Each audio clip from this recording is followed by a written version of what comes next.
Welcome to Eclectic Soundtrax podcast. On this episode, we chat with Austin-based singer-songwriter Natalie Price.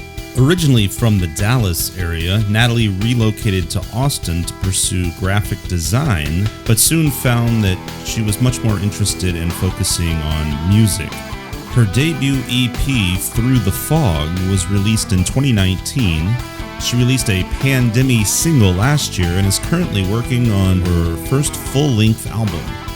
Natalie is also a 3-year member of the prestigious 1159 songwriting group and began her own livestream series, interviewing other musicians and trading performances on 20 at 10 with Nat.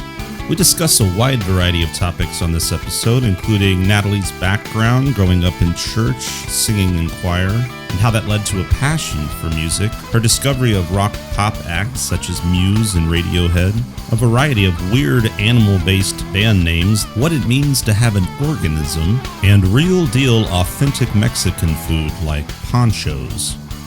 Before we get started, we'd just like to remind you to follow us on Facebook and Instagram, subscribe to our YouTube channel, and we'd also like to thank our friends at Godan Guitars, Tragan Guitars, Ernie Ball Strings, and 5 Iron Woodworks. And we're back. Still here, everybody. Eclectic Soundtrax. And today, whenever the hell this airs, guest is Natalie Price. Hello, Natalie. Hi. How are you? Doing all right. How are you? Doing good. So you exciting already. It's very exciting. Yeah. So It is. I prepared nothing. Who are you again? No, I'm just kidding. So you are a musician, an awesome musician, songwriter. You play guitar. And the reason I know you is through the 1159 songwriting group that Dave Maddox created. And just, I've been in that for since the first year, actually. But this has been the year I think I've been the most active in really listening to everyone's music and actually, turned in 4 songs for better or for worse, songs, whatever they were. But how long have you been in this group? How did you come into it? This is my 3rd year. How long has it been around? I think 4, because I think I remember talking to him when he was first starting it. Okay. My friend Tom Meany texted me one day and he's like, hey, you want to be in another group? I was like, yes. Sign me up for a songwriting group. So Tom Meany got me invited to it 3 years ago. What was that? 2019 or early 2019? It's a very different world back then. And it was, just a little different. We had in-person parties. And I think this is the first year that I have turned in all of my songs on time. Oh, good. That makes me feel less Feels bad that like an accomplishment. I wasn't the only one that was. And I had 2 songs I love. Oh my God, your songs are so good.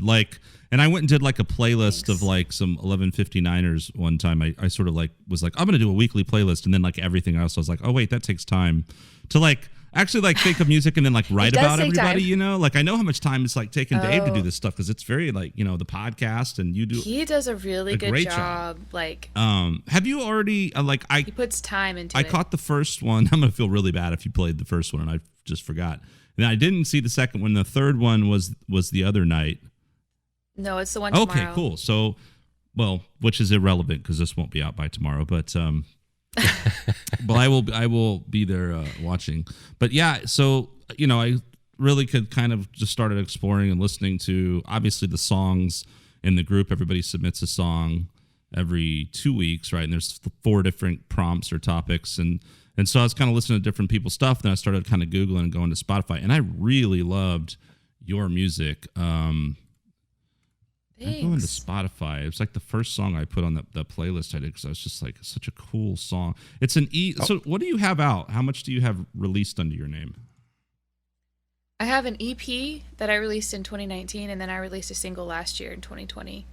Now, are any of those pandeMe? Oh, sorry. A pandeMe single. Through the Fog is the EP, right? Yes. And especially that first, I love the whole thing, but that first song, These Days, is just so good. It's all really, really good. Thanks. Where did you record that? How did that all come about? I recorded here in Austin at Rattletrap Audio. Rattletrap studio with Douglas Phillips, and kind of stumbled onto him through. Do you know Beth James?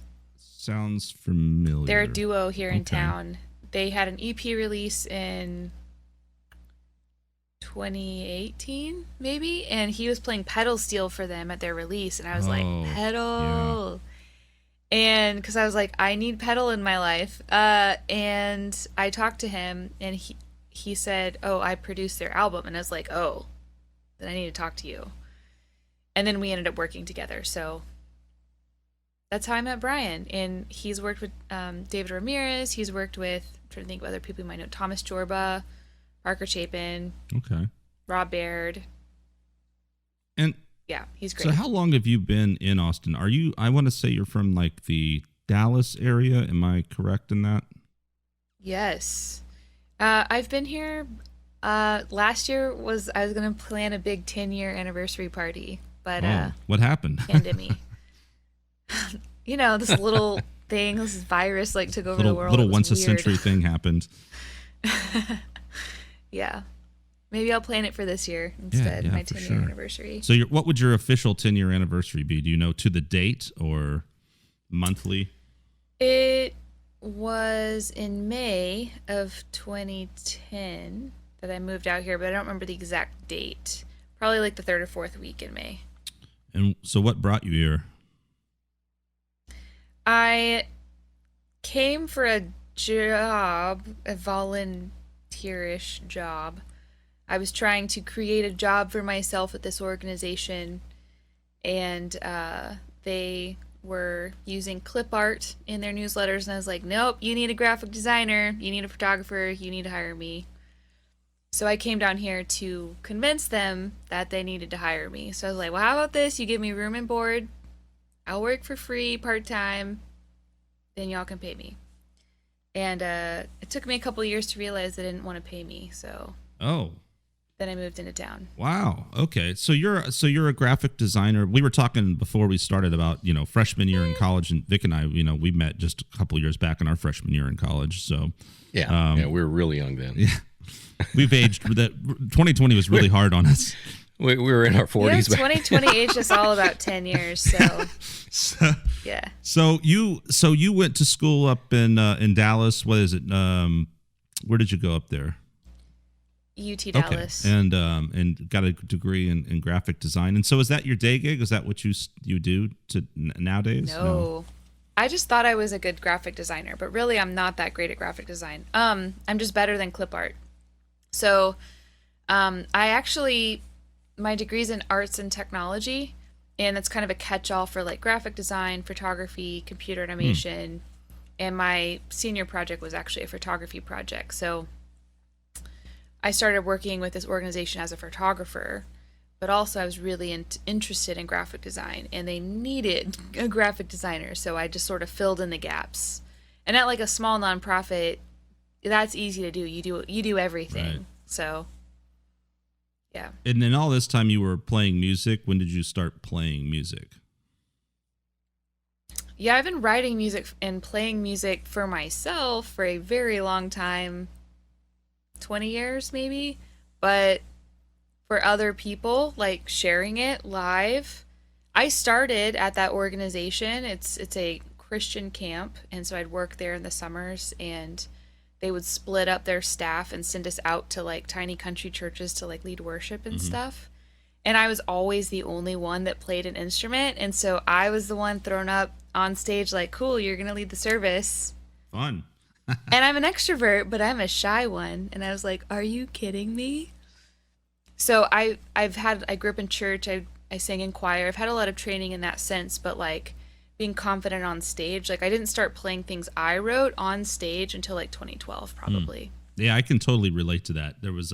It took me a long time to transition from sort of playing the acoustic cover songs that I love to actually having the confidence in my own songs that even thinking they were which I think some of the original stuff I wrote 15, 20 years ago was probably crap anyway. But you know what I mean? It's to feel okay about playing it. The crap to get to the goals. Yeah. And I mean, nowadays, the ironic part of it, and I say this all the time on here, I know Vic likes it.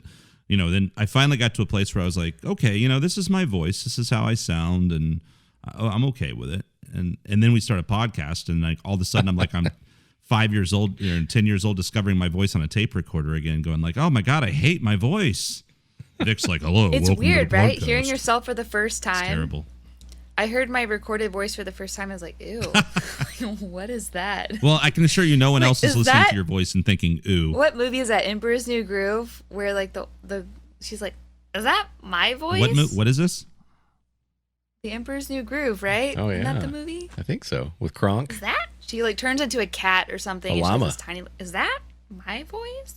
Oh, yeah, that's right. it llama? Yeah, it was that. Right? At the end. Yeah. She's like the villain. Yeah. She turns into a little kitten.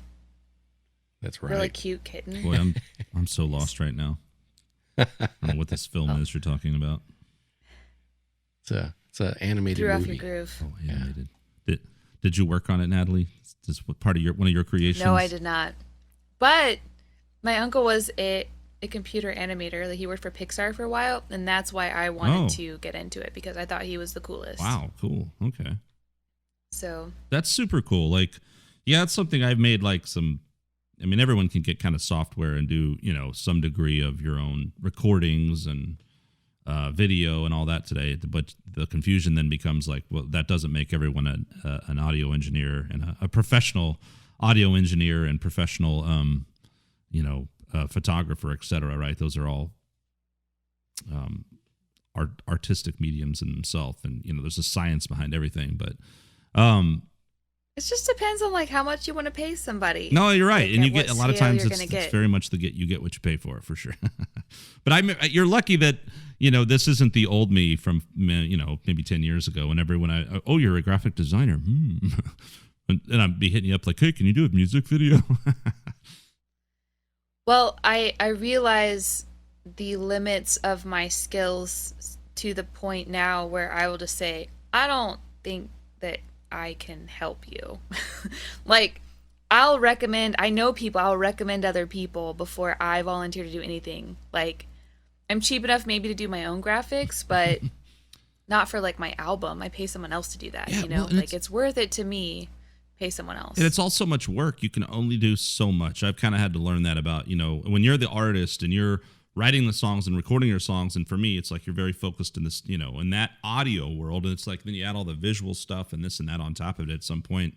It's a lot. Yeah, it's a lot. It's very time consuming. And so you kind of have to learn, I think, to get comfortable inevitably with, outsourcing and finding other people in networks. And that's really cool when you actually do kind of get a group of people that you're like, wow, this worked really well for recording, and this guy's great for art, or whatever the case may be, So do you do any of this stuff professionally, in terms of like what you went to school for originally, or is that, or not so much in terms of what you do now? It's a good question. I mean, we were learning how to use social media, and social media is a part of my job, and I use it for myself as an artist. Mm-hmm. So in that sense, communicating via a digital means, I use that every day, like writing skills and like knowing how, like I was a photographer for a while, so at least knowing how to compose an image and think about your background. And even like this video, I'm showing you a curtain. I'm not showing you the rest of my bedroom, studio, workspace. Like those things come into play, like right. So I use all of that every day, the knowledge that I gained in school, of course, but specifically graphic design, not necessarily. And it took me a while to figure out that my time and my capacity and my energy is limited. And I reached a place about maybe 5 or 6 years ago where I knew that the next step that I took, I was a photographer and a writer on a story team here in town, and I was writing music and playing music at open mics and like writer nights at, what was it then, Red Eye Fly, downtown. Mm-hmm. And I was putting in the effort to like get comfortable on stage, but I was limited in photography with my gear and like my time. I was limited in writing. I was limited in music. And I knew that whichever direction I went next, I needed to invest in better equipment, which would take time. I mean, money, but also time in like developing my skill set. And so I made a decision about 5, maybe 6 years ago now to pursue music. Like, if I have to decide, and I'm going to be honest with myself about what drives me and what really brings me life, what really brings me joy, it's expressing truth through music. Mm-hmm. And so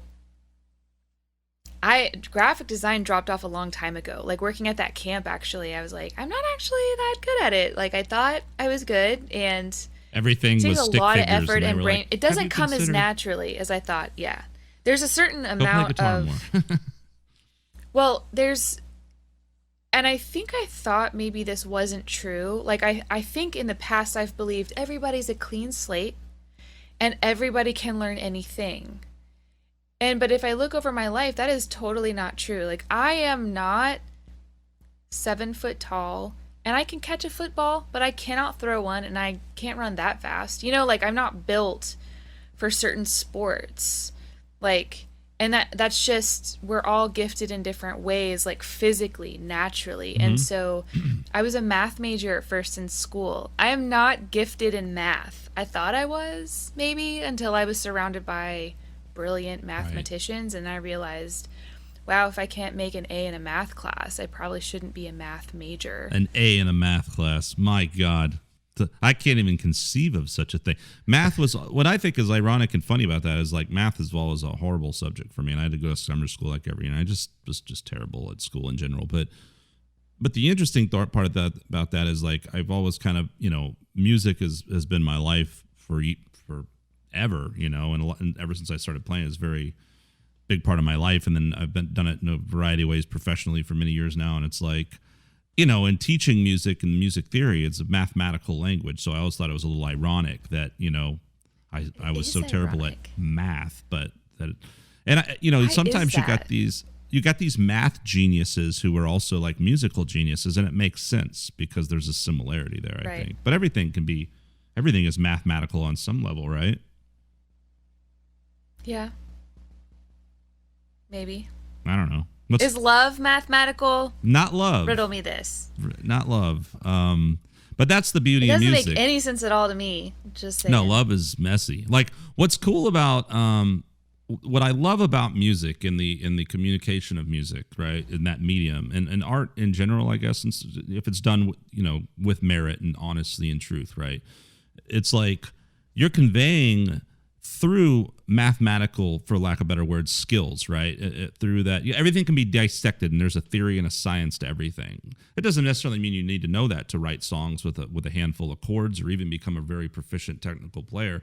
But there are those things that are in place. So there's sort of a science behind the sounds that we've learned to listen to and appreciate, or the images that we look at, you know, through paintings or whatever the case may be. And so there's this scientific mathematical thing happening there, but what it conveys transcends that, right? Like love, right? And I think the higher purpose of humanity, and I always thought that was kind of cool, because music kind of combines all of those elements together. It can be dissected and analyzed in a very you know, mathematical way, but it's like, it doesn't matter if you understand that, though. It's still ideally, right, it's the communication of the music is beyond all that, and anybody can relate to that and feel that, regardless of any other, you know, language and everything a lot of times. So I also thought that, you know, it's kind of a cool it's not mathematical how it makes you feel.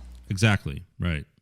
It can be I don't know that beauty can be objective. So it seems to me that, you know, whether or not something is beautiful is kind of subjective. Right. Beauty's in the eye of the beholder, in the ear of the listener. And so, like, it might be mathematically beautiful, like it's perfect, maybe it meets this or that standard, but, like, does it feel beautiful?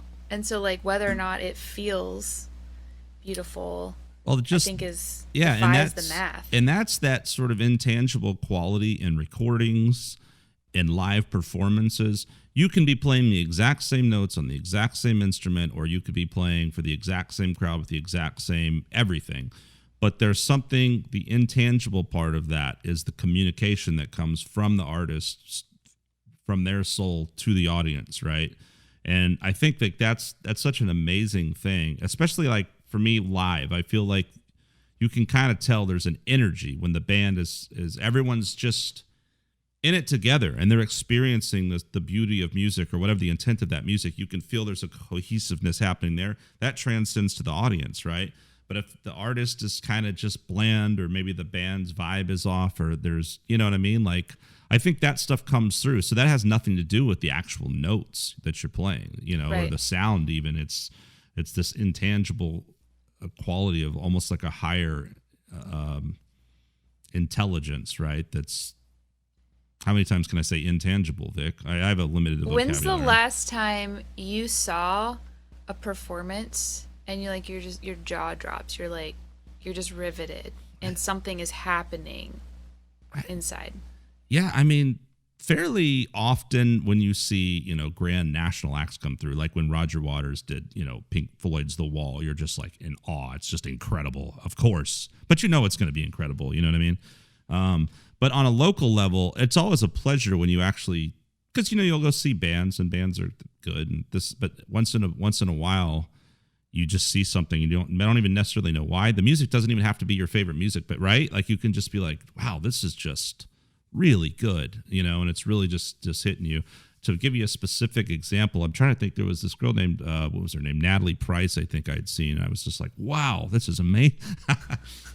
No, but I mean, I feel like that with the 11:59 stuff. Like, you know, we had Ray Prim on the show. The first time I heard Ray Prim, I was like, Jesus, who's this guy? I mean, it's one after another, like everyone I hear, you know, it's just like, oh my God, you know, and that's so awesome and refreshing, because I think you can get kind of bogged down and people get super hung up on who the famous people are, and everybody wants to bitch about, you know, not liking this or not liking that.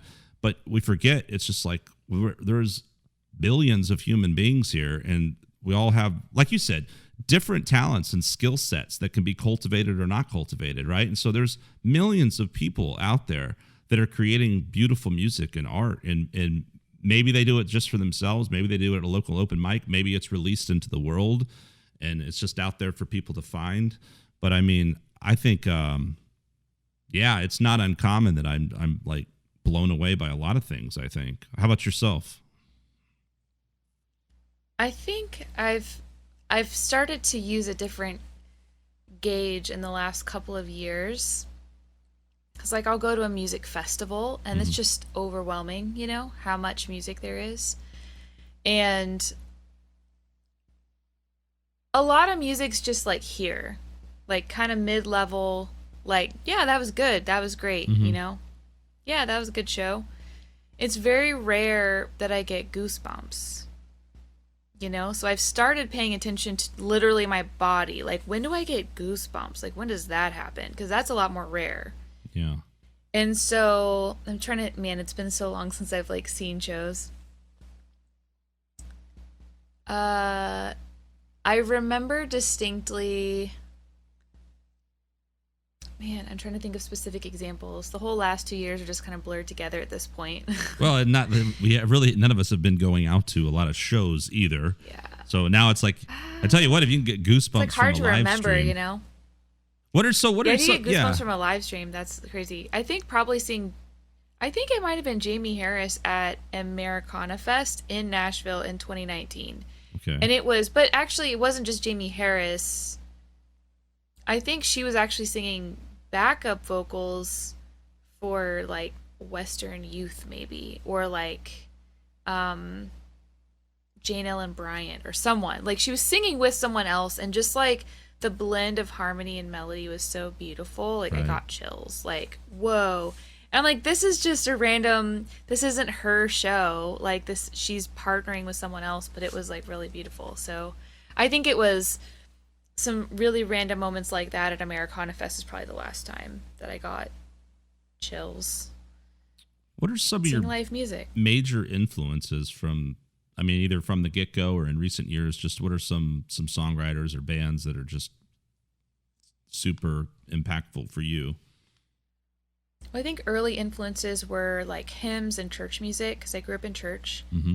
And so like melodies in that sense, those are my early songs. I wasn't allowed to listen to anything outside of Christian music. So probably the prettiest things I was hearing were hymn melodies, and hearing the blend of harmony and melody and like a chorus of voices.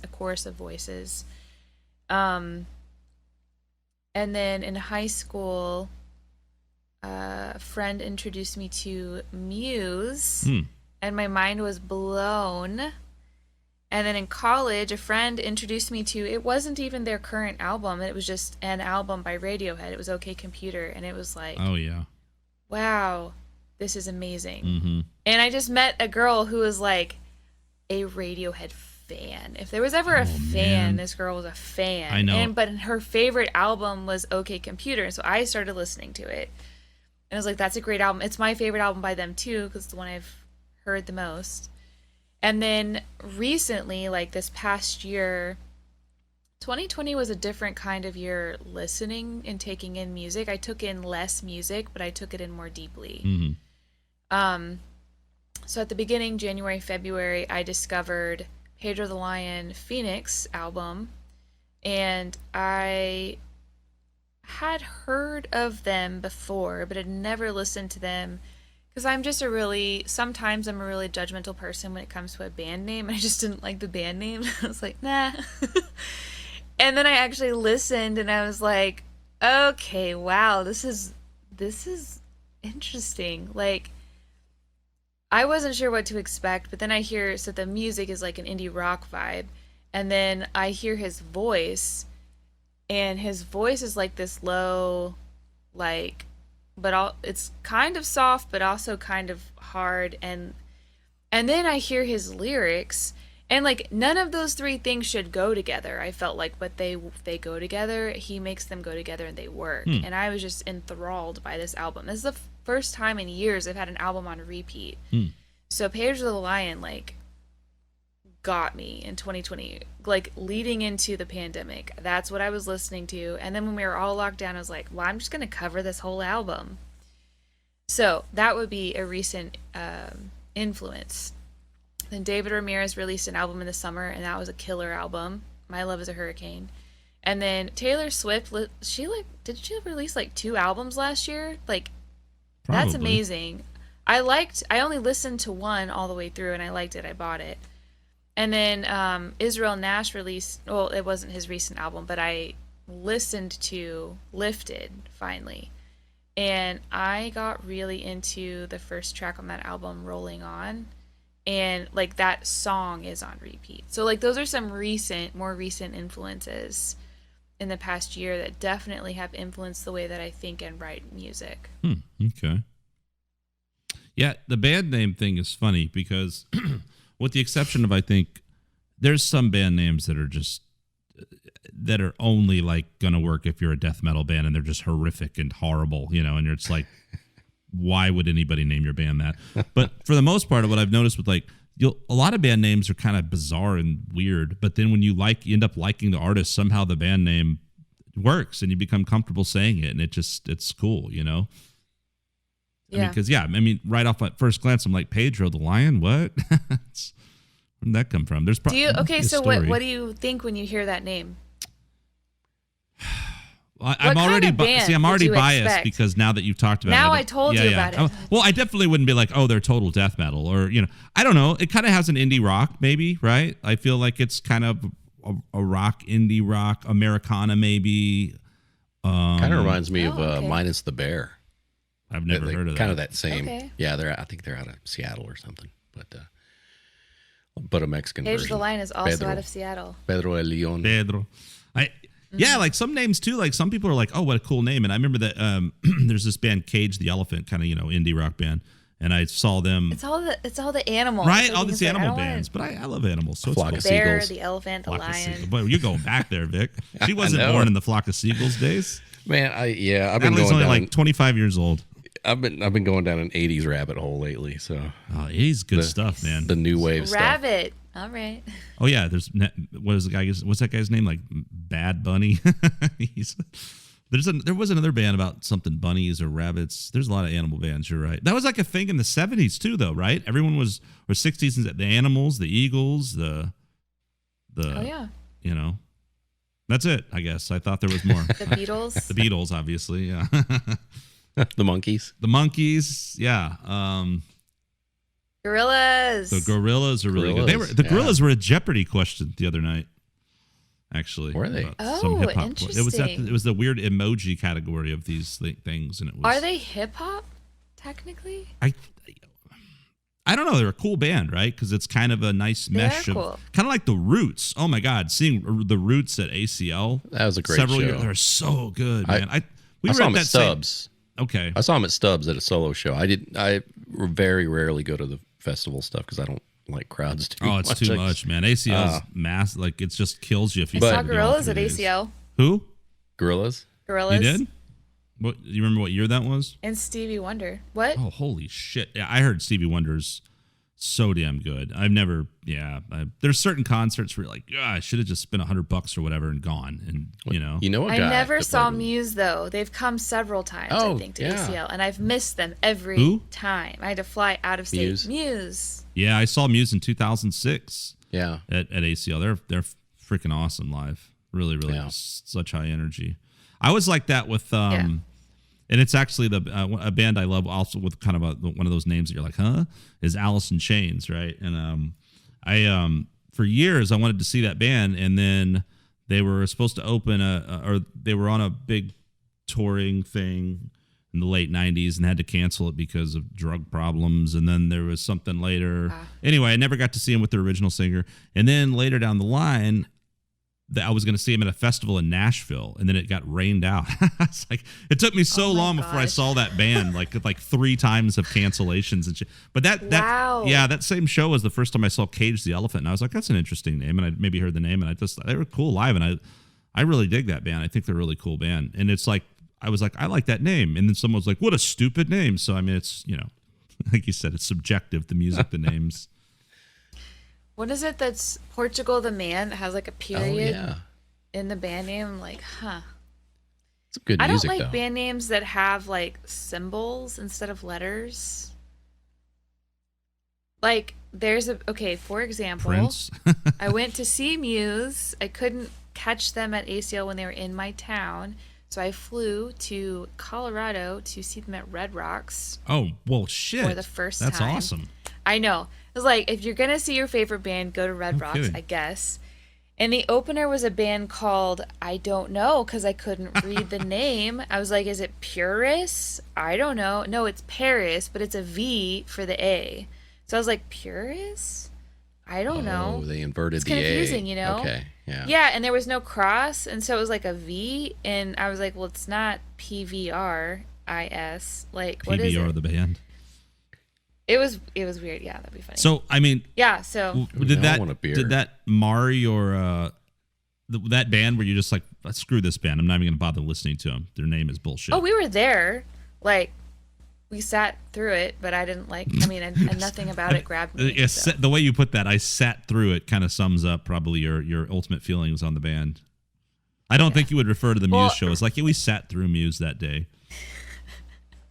Golf clap. Yeah, they were a great show, of course. And then so it was Paris, and then 30 Seconds to Mars, and then Muse. Ah, the Jared Leto band. I forget about that. That's interesting. It's a thing. It's a real thing. Are they good?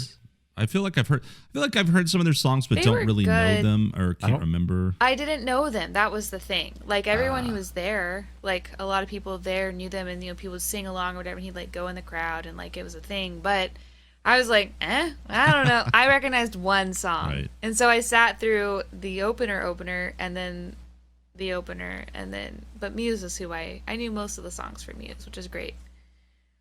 Ow, sorry. Yeah, I remember the first time hearing Muse was in, oh my gosh, probably early 2000s. And I was over in England staying with a friend of mine. And he was like, I hadn't even heard of him. I don't think they had blown up in the States yet. And they were like right on the cusp. And and there was a video came on, and I guess they were kind of popping over there, and I remember buying their CD over there after I saw this video, and it was that Hurricanes and Butterflies or something like that album. Butterflies and Hurricanes. That was the album I got into. So good. And what I loved about it that's too the was grand piano solo in the middle of it, that's right? what I was just like, that's what blew my shit. mind. I was like, this is a rock band, yeah, right? I loved it. Like, I didn't think you were allowed to have a grand piano solo Yeah.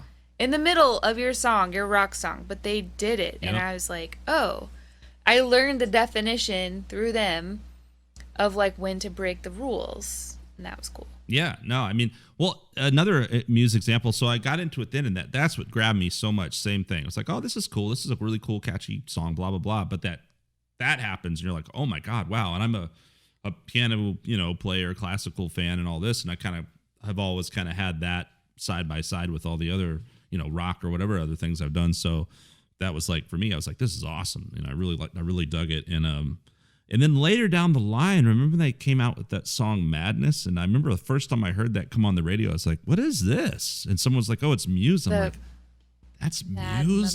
But I love that one. I love that song. It's so like irresistibly catchy. Like, I love that song. And it was just this.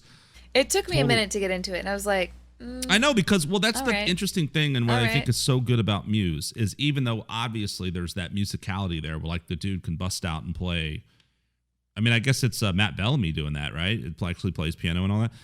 He can sit there and play, this like classical style piano, and obviously a very accomplished musician. But they don't. They're so good about just writing pop songs or whatever, right? They don't have to put a bunch of flash and flare in there if they want. I thought Madness was really cool because it was just something really different. The little drum thing he was doing, or whatever that sample was.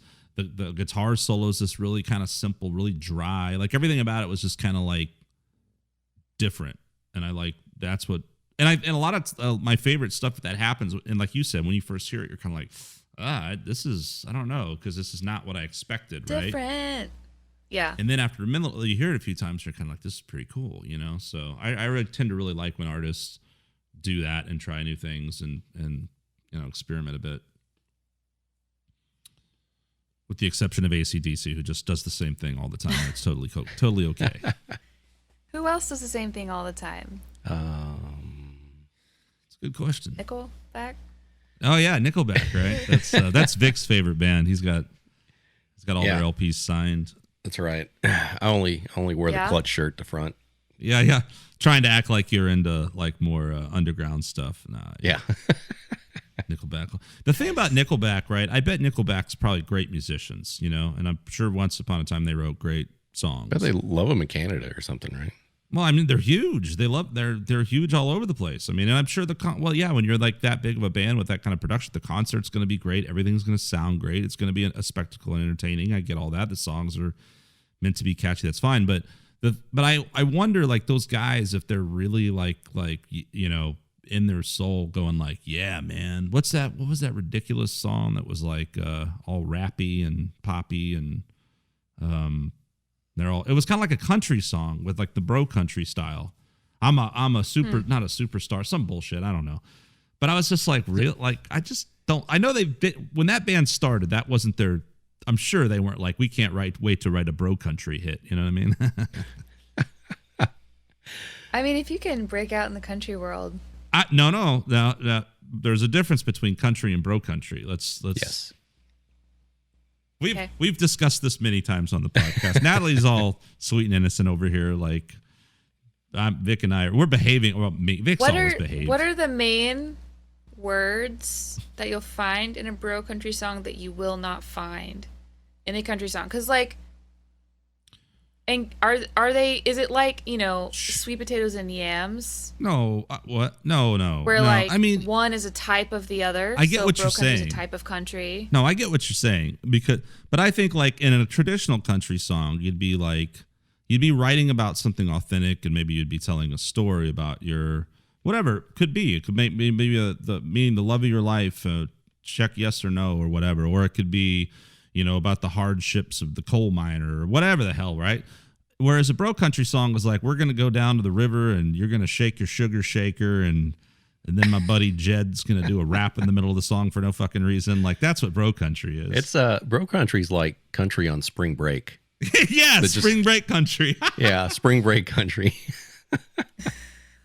Look, everything has its This is place. like the college kid. Yeah. Yeah. This is like everybody thinks they're a college kid.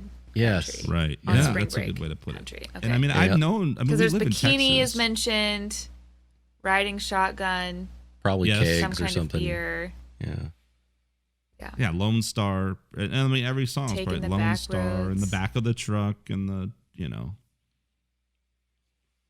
Spring I break. mean, I don't. Natalie's not on this break. show to be like, what can I rant about and be mad at? You're not. She's not an old white guy. She's not like, I hate everything that's not from my day. Not the Beatles. That's crap.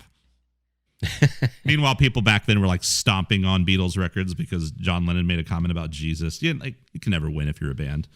How You dare? can't ever win if you're a band. Well, I'm just disgusted with. I somehow almost drew a line to the Beatles to bro country. I'm just gonna like, what have I done? that was so unintended. We're gonna cut that, Vic. Another Wasn't there a thing general. like records are getting burned and stuff, and right? Totally. Yeah. Or was that just like a Look, it always happens, right? It happened with football, right? And everyone was like, I thought it was hilarious when everyone was like, I mean, say what you will about how you felt about the kneeling and the national anthem and all these things. It just escalated, right? And it just one thing led to another, and what started as one thing became this huge thing. But you got guys out in their yard like taking YouTube videos and like burning all their fucking paraphernalia. And I'm just like, that's hilarious, because in 5 years they're gonna forget about this and they're gonna go rebuy all that shit anyway, right? Same thing with these people that like burning Beatles records in the 60s, or people that have what's one of the recent ones? just making them rarer? Yeah, exactly. You almost becoming more that art. I think artists love that. That's actually adversely good, right? Because now you've got more publicity. Now people are curious. We always talk about Is that like a Trumpism? Any press is good press. no, because I don't think it worked that way for Trump personally. Is that what you said, Think Trump? he think, yeah, Trumpism. But I think that maybe Trump thought that, but I think it backfired because he obviously didn't get reelected. He's arguably one of the most famous people right now. Oh well, yeah, but anyone who's president's going to be mega famous. He's definitely famous. There's How no many presidents can you name? all of them in order. Hang on, let me Google it though. Let me I Google cannot. it real quick. Just saying, they were famous for a few years. They're not famous anymore. I'll tell you who should. Sorry, Vic. I'm going to go off on Garfield. Go for it. Garfield should be the most famous damn president besides like Lincoln and Washington. Like Garfield is the man. Go research Garfield. It'll absolutely blow your mind. You have no idea how amazing that president was, and he died unfortunately very quickly. But amazing. Those are the kind of people we should remember. All right, I'm off my Garfield soapbox. But anyway, we're sponsored by Garfield's family. I have to say it every podcast. It's a very weird sponsor. No, I mean, I know a lot of the presidents. A lot of them are famous, some more than others. I mean, I don't feel like Gerald Ford maybe is someone that just comes up in conversations too often. Think of golf pants. With Gerald Ford. Yeah. You know what I learned, dude? We were talking about this on a podcast kind of recently, I forget who, about and we were talking about the last military serving president was George Bush Sr., right? Who had actually served in the military as a pilot. Oh, yeah. Or whatever, right? In the Air Force. But Gerald Ford was in the military, I believe. I think I'm like this huge like C-SPAN documentary nerd these days, and I love it. Like I just watched this thing last night on World War I. It was fascinating. The kind of thing like once upon a time. Well, of course, I also have trauma because my family did Civil War reenacting. That's another story altogether. So, but the old me would have seen this guy all dressed up in garb and been like, what a nerd. But I actually watched it, and it was fascinating. This guy was talking about World War I and all the supplies they carried and how the helmet was reintroduced in that war because of shrapnel and stuff from air warfare coming back. Obviously, the introduction of chemical warfare. I don't know. It was just really, really fascinating. Sorry, Natalie, Tootsie your Rolls. podcast is over. We're just going to talk about war now. I was going to say Tootsie Rolls were real popular in the Korean War. What? So what's up with Tootsie that? Roll. What's up with that?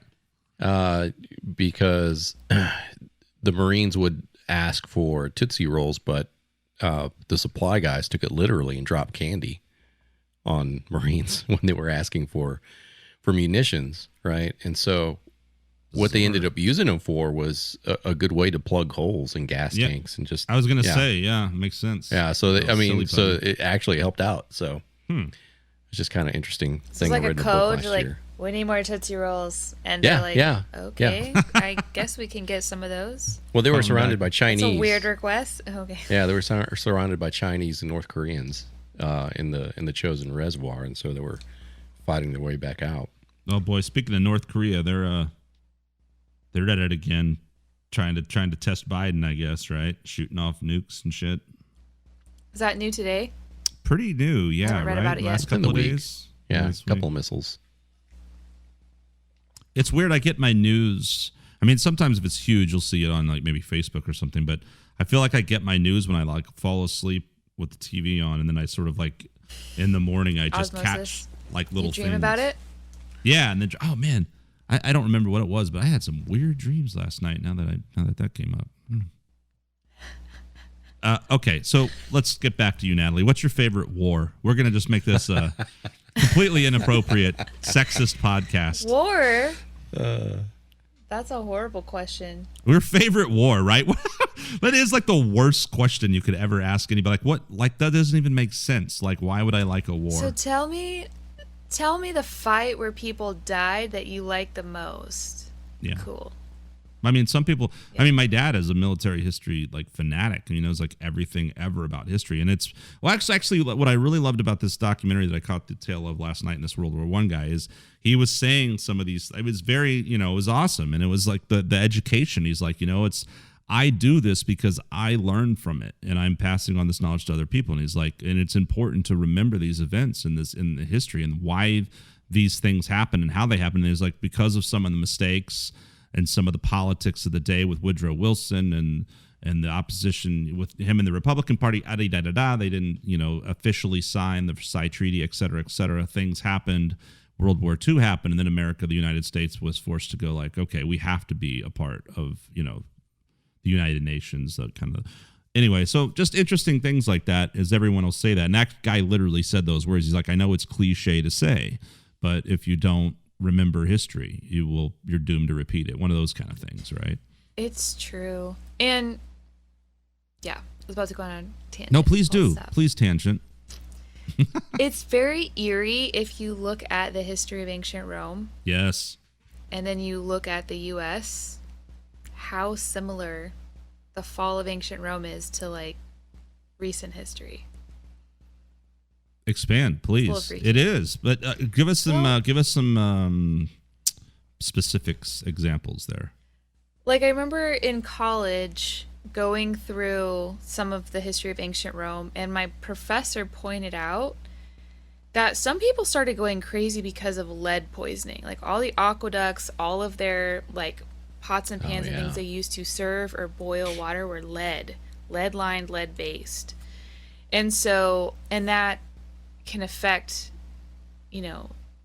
people going like the mental state of babies being born, like, and so then like Nero and other people in charge that were literally like crazy, and I just never thought about it being like what a simple thing that was underlying the entire culture that no one gave a second thought to, And then I was thinking about the US and things that we don't even think about that we take for granted. For example, food. Do we think about where our food comes from? You are what you eat. Do we think about what chemicals or whatever, fertilizers, anything? Do we think about anything? Because we don't grow it ourselves. Do we think about where our meat comes from? Like we have so many allergies now and all of this that like it seems like they didn't exist before. And it's like, well, so it's just interesting to see like all of the allergies that are coming up, all of the, just like what would it be in America that we don't give a second thought to, that we take for granted? Like for ancient Rome, was it literally their water that poisoned them from the inside out? What are we putting in our bodies that's poisoning us from the inside out? Like, is it our cell phones? Like we keep that on our body. Yeah, most people do. Yeah, no, and we take it everywhere. Yeah, Right. Exactly. And I mean, all those things culminate and that is sort of the definition of evolution, right? I mean, for every every time that something, you move forward, there's some advance in the industrial revolution, and then now with technology and the internet, there's always consequences and downsides to that progress. And yeah, cell phones, the food industry. I mean, it's so easy to look the other way and go to the grocery store. I mean, now there's this big organic movement and grass-fed this and that, and good. It should be, right? But man, that was, I'm sure like in the 80s, we were just like, oh, we're eating bread and a piece of Kraft single cheese, and we don't think about it. And then all of a sudden you're like, oh, this is like not good. Well, even just seeing like the way that American bodies look, we're thicker now with the invention of high fructose corn syrup. Yeah. You know? Oh. Just the change in that one thing in our diet. Like, we look completely different than people 40 years ago, 50 years ago, at our same age. Yeah. There's the documentary Food Inc. I think it talks about that. Mm-hmm. Yeah. That's so good. It's crazy. Yeah.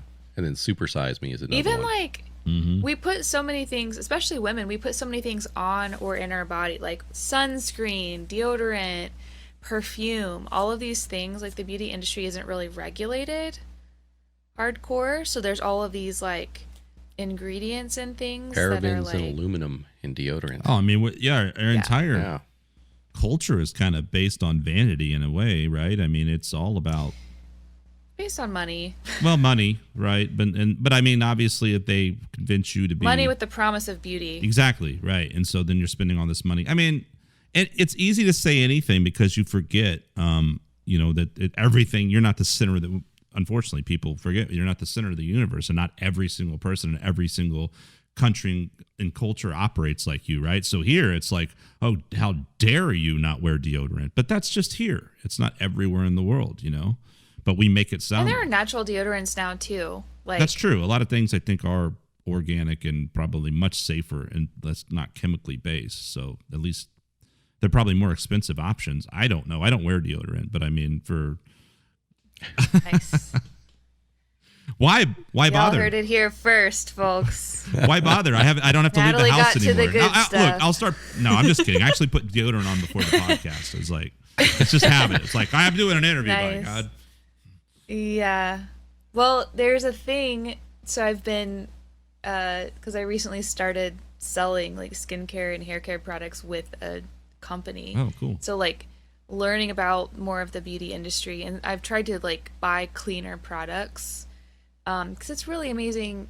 I feel like for a minute it's really different. Y'all don't use as many products generally. Y'all buy the thing that's like 40 uses in one, right. And we're like 40 products for a single use. Yes. But like in Europe, there's like, I think it's 1,600 things that the US allows in our beauty products that Europe has outlawed. Wow. 1,600. That's crazy. And people are worried about vaccines. Hey, so what are your thoughts on vaccine? I mean, are you excited to get the vaccine? Have you gotten the vaccine? Are you not going to get the vaccine? I had mixed feelings about it, and I don't know. It's been a weird thing. Everything's been weird, of course. Mm-hmm. And I don't know. I prayed about it, and because I was like a little weirded out by something kind of being rushed into. It's not, what was it? It's authorized for emergency use, yeah, but it's not approved. It is a little disconcerting. And that I don't love. I agree. And so how new it is and like untested generally with the masses makes me uncomfortable. But when it came down to it and I was offered one, I was like, all right, go for it. So, because I feel like at some point we all have to move forward. Yes. And to the point we have to, unless we have like an allergy where we're like, generally I'm allergic to things that are in vaccinations. Yeah, I agree. I agree with you but because I'm not super comfortable about the fact that it's so new and it's not super tested, but we are in the midst of a pandemic and there is a crisis and a need and blah, blah, blah. But this is a funny conversation that I always, the very same person, we're all hypocrites, right? Someone will be like, oh, well, put so and so in my body because of the chemicals, and then they go smoke a cigarette. I mean, you see what I'm saying? You know what I mean? It's like we're all putting shit in our body, or the majority of us are putting some kind of crap in our body on a daily basis.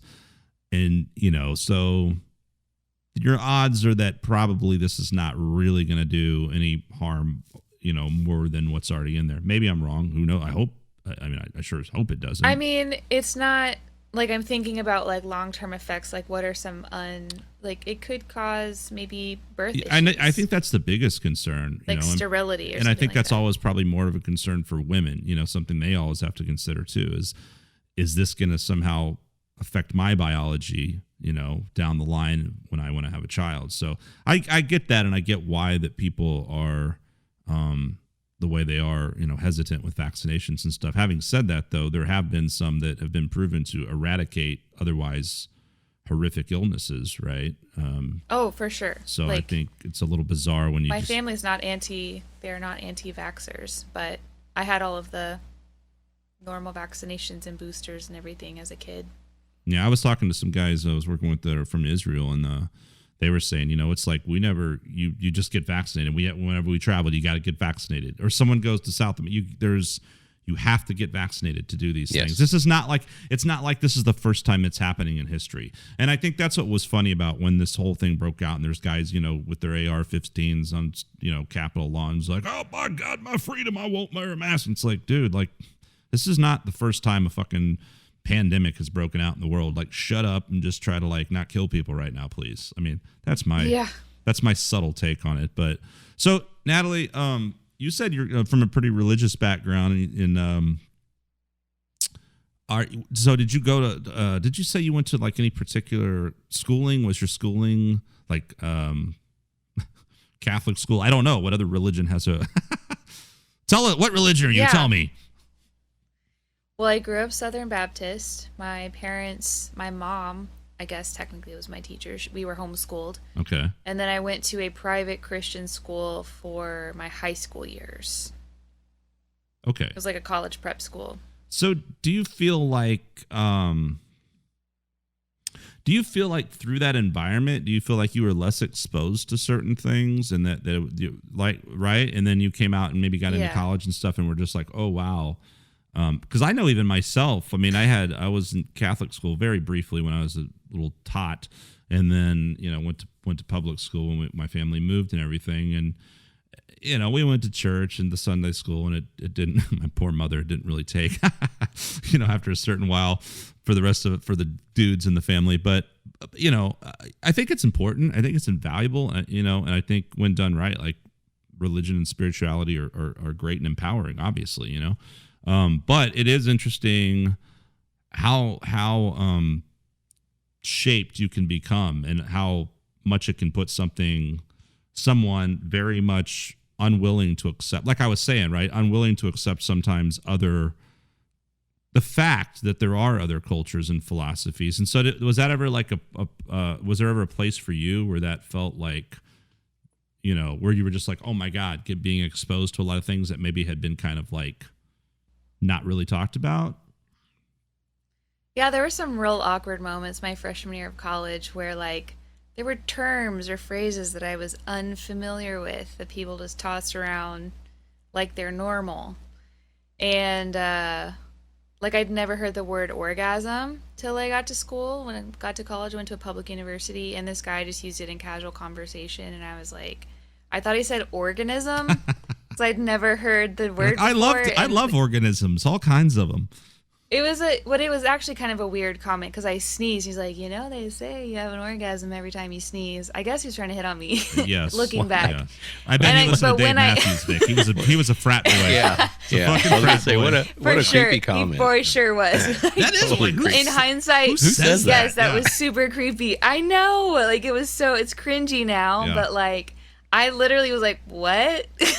What? That's hilarious. Yeah. And then the worst part was he proceeded to try and tell me what it was, and he could have just been like, oh, you maybe go ask a girl. Like he didn't need to take responsibility for my sex education, but he totally did, and I was horrified. I was like, stop. What a sweetheart. Bye. He just really wanted to help. Yeah, no. No hidden that agenda, was or not creepy. hidden at all, but yeah. Yeah. Well, that's Very what happens obvious. when you go to Yeah. college. So, Yeah, I mean, so that's like one example of like, I feel like it, in one way, I feel like I had a really, really good, like robust education. However, lacking in the sex ed part. Mhm. And so like, there are certain things that would have been helpful, like terms and phrases and things that I'm going to hear. You know, Right. you should talk through some of that I stuff. agree, yeah. Don't get surprised, because then you just get good at hiding stuff. Like, even now, occasionally I'll hear a term or phrase, and I'm just like, trained my face to not react, but make a mental note, Google later. That's hilarious. What can we say, And be Vic, careful that she's when going you to go Google. Google later? So after the podcast, Vic and I are going to be Googling all these freaking band names I've never heard of, like Pedro the Lion, and you're going to be like, rim, what is a Googling rim? like these weird What is a sexual rim phrases job? what is that? All right. Yeah. Yeah. I remember seeing there was a classic Saturday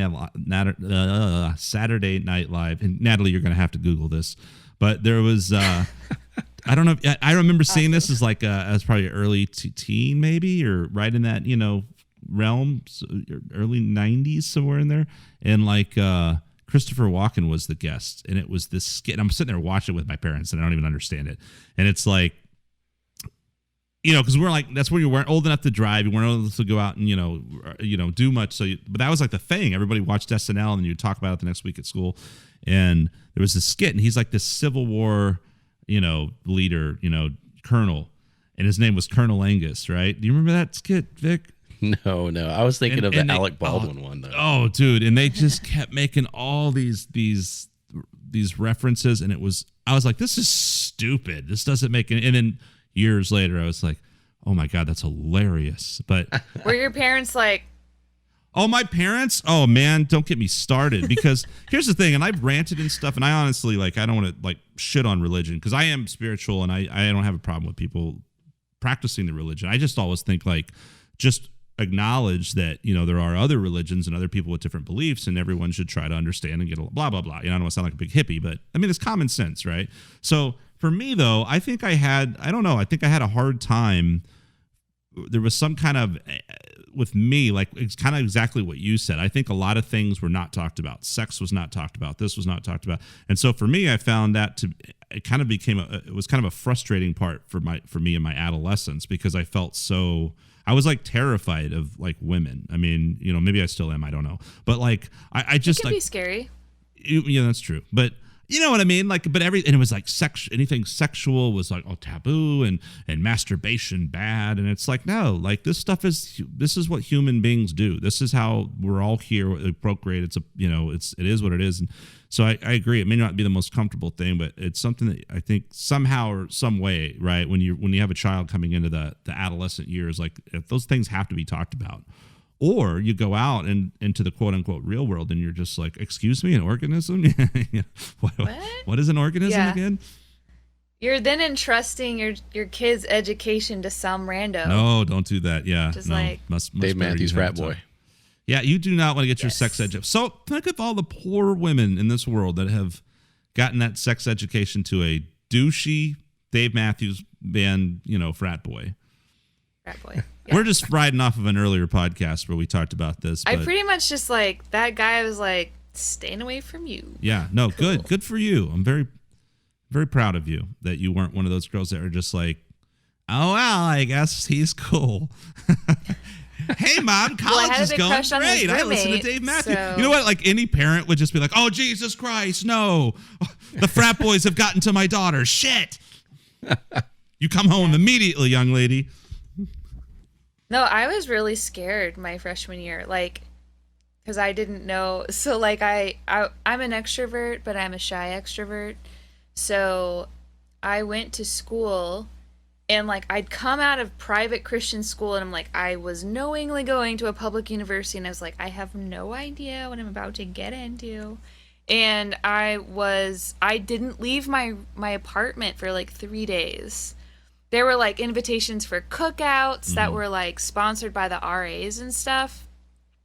And I was literally afraid to go and meet them because, like, my Christian upbringing brain was like, well, all the boys just want to have sex with me. I mean, that's So, like, that's accurate, actually, though. And that's maybe it's accurate, but like it doesn't mean someone's going to like attack me at a barbecue, you know? hopefully like, not. Yes. Well, yes, hopefully not. But it was just like a weird, like I was so scared that I couldn't leave my apartment for 3 days.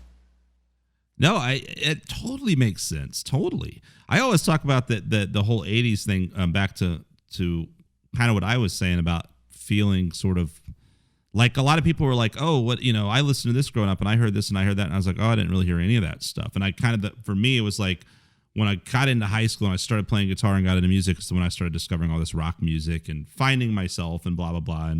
And it was, but prior to that, I'd heard a handful of things my parents listened to, and I didn't know a whole lot about what was going on in pop culture and especially music, the MTV generation, all these things that were going on. And then I just got that indoctrination of the old, heavy metal satanic. And, if it's Iron Maiden or so-and-so or so-and-so, they're all satanic. And if you listen to them, you'll kill yourself. And I mean, come on, man. You know what I mean? We're supposed to be free thinkers here, but it's funny, like that stuff trickles down and it affects you big time, and kids don't know any better. When you're young, you're you're vulnerable. You're just you go out there with exactly what the knowledge you've acquired, and that's all you know. So it's just like a major culture shock when you sort of step into something that's just like, oh, there's other organisms out there. This is crazy. Yep. But what about you, Vic? Me? Let's see. I'm Mexican, so I had about 70 first cousins that I grew up with. And I got to listen to a lot of different music, make fun of each other. So, and Catholic too. So, I mean, we just kind of did our thing. Did y'all talk about stuff, or was it a shock when you got out? No, I mean, I'm grabbing my charger. Oh yeah. I don't think it was too much of a shock, to be honest. Well, you went in the Marines right out of high school, right? No. I tried college for about a year. Oh. Yeah, at West Texas State, West Texas A&M, whatever they're calling it now in Canyon, Texas. West Am? West Texas A&M, I think. So I did that for a year. So by the time I enlisted, I was an old man, at the ripe old age of 19 when I enlisted. And so, yeah, I mean, not really. Yeah, I wasn't really shocked because all my cousins, I mean, just having that many cousins, aunts and uncles, 9 aunt and uncles on one side, 14 on the other. And then outside of that, even more family, like second cousins, third cousins that we all just refer to as cousins, aunts, uncles. So, I mean. Well, let's get like super stereotypical, right? So, Victor's a Mexican Catholic, so we know his family's huge. Like, Natalie, what is... My family is pretty big. That's what I was going to ask. I have 6 kids in my family. Okay, so you have 5 siblings? Generations from now, if I ever have kids, will be like, oh yeah, my cousins. Yeah. There's 6 of us. Where are you in that? I don't know. In the lineup? I'm the firstborn. You're the firstborn. The eldest. Oh, okay. I am. So you're kind of the most important, right? I'm the guinea pig. The guinea pig. Is what that means. I'm the first. I'm the firstborn of the youngest out of all my dad's brothers and sisters. So I'm the firstborn too, out of everybody. Really? Look at us, a bunch of firstborners over here. Well, no. So my dad's the youngest in his family. Right. So there's like 8 more above him. So I already had like cousins. But you're the eldest of your dad. I'm the eldest of my dad. That's kids. Yeah. I'm the eldest of 2 eldest. Or my dad was an only kid, so I don't know if that. I guess that. Jeez, counts. I don't feel like I've ever thought beyond like I'm the older one of me and my brother, and that's yourself? Growing up in a big family, and I don't know how other big families are. Maybe we're all similar. I would guess. Maybe. I would say that more likely than not, that no matter what ethnic background, no matter how you grew up, what country you're from, I run into people that grew up in very similar situations where, like, cousins, we would go and just do stuff where we would get hurt, to roll go-karts, or we would dare each other to go steal something, and just say, I'm not going to be your cousin anymore unless you help me go steal this thing. So it's just stupid stuff growing up. And I just I dug it. We were a reckless generation, man. Like I remember just riding your bike around full speed, no helmet, no knee pad, no nothing. Man, there were a few times. That's a stop sign. Yeah, a few times I bit it and just went flying and got all messed up. And we played, football out in the yard and all that kind of, riding around on four-wheelers, whatever. But I mean, that's kind of cool, I mean, that was backup pickups. Yeah. Backup pickups. Yeah. All that stuff. Of course, I mean, I had, on my mom's side of the family, my grandparents had a ranch. So we did a lot of that kind of stuff out there. We did like hay rides and that's what I was saying. They had the ATVs and stuff. So that was always like a super fun. But yeah, I mean, it was a very different time. There was just like, you were like, helmet, huh? What? Like that was like motorcycle and that's it. Like no one else wears a helmet. Yeah. Yeah, as long as we didn't get like into really big trouble, get arrested, go to church, go to confession, go to church, and then, start back up on Monday. So, but nice. Yeah, I mean, we learned how to. I learned growing up that there might not be a second, so you pile what you want on your plate the first time around. Yeah. Yep. Did you get to go first as the oldest? Or was it first come, first serve? Maybe. Whoever got there fastest. It might be first come, first serve.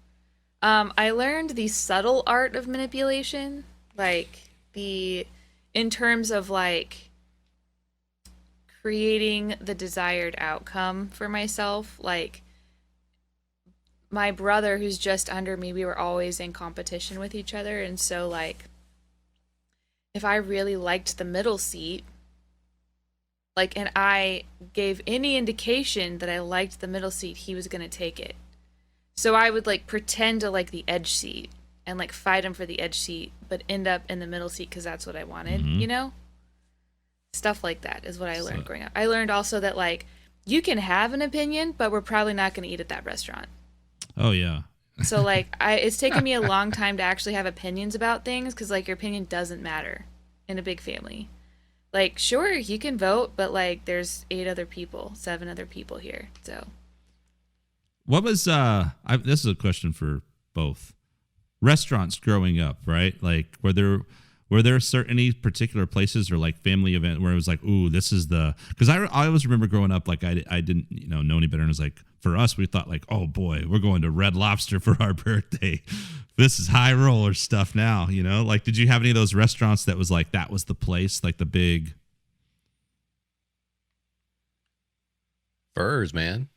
Furs cafeterias. Yeah. Oh golly, nice. I don't even think I ever even saw Furs until a few years ago. I didn't even know those were here. I felt like it was in the East Coast somewhere or something. No, There's some in Dallas. Oh, maybe there was one here actually. Maybe on the Lubbock area too, right? Okay. They had them there. I think there used to be 1 or 2 here. Dude, that's where I ate at one. It was Lubbock. Holy shit. Yep. Mm-hmm. Okay. Yeah, I don't know if they're still around, but I mean, we enjoyed it. Was that a cafeteria kind of thing, right? Or no? Yeah. Cafeteria style. A Luby's type thing. Okay.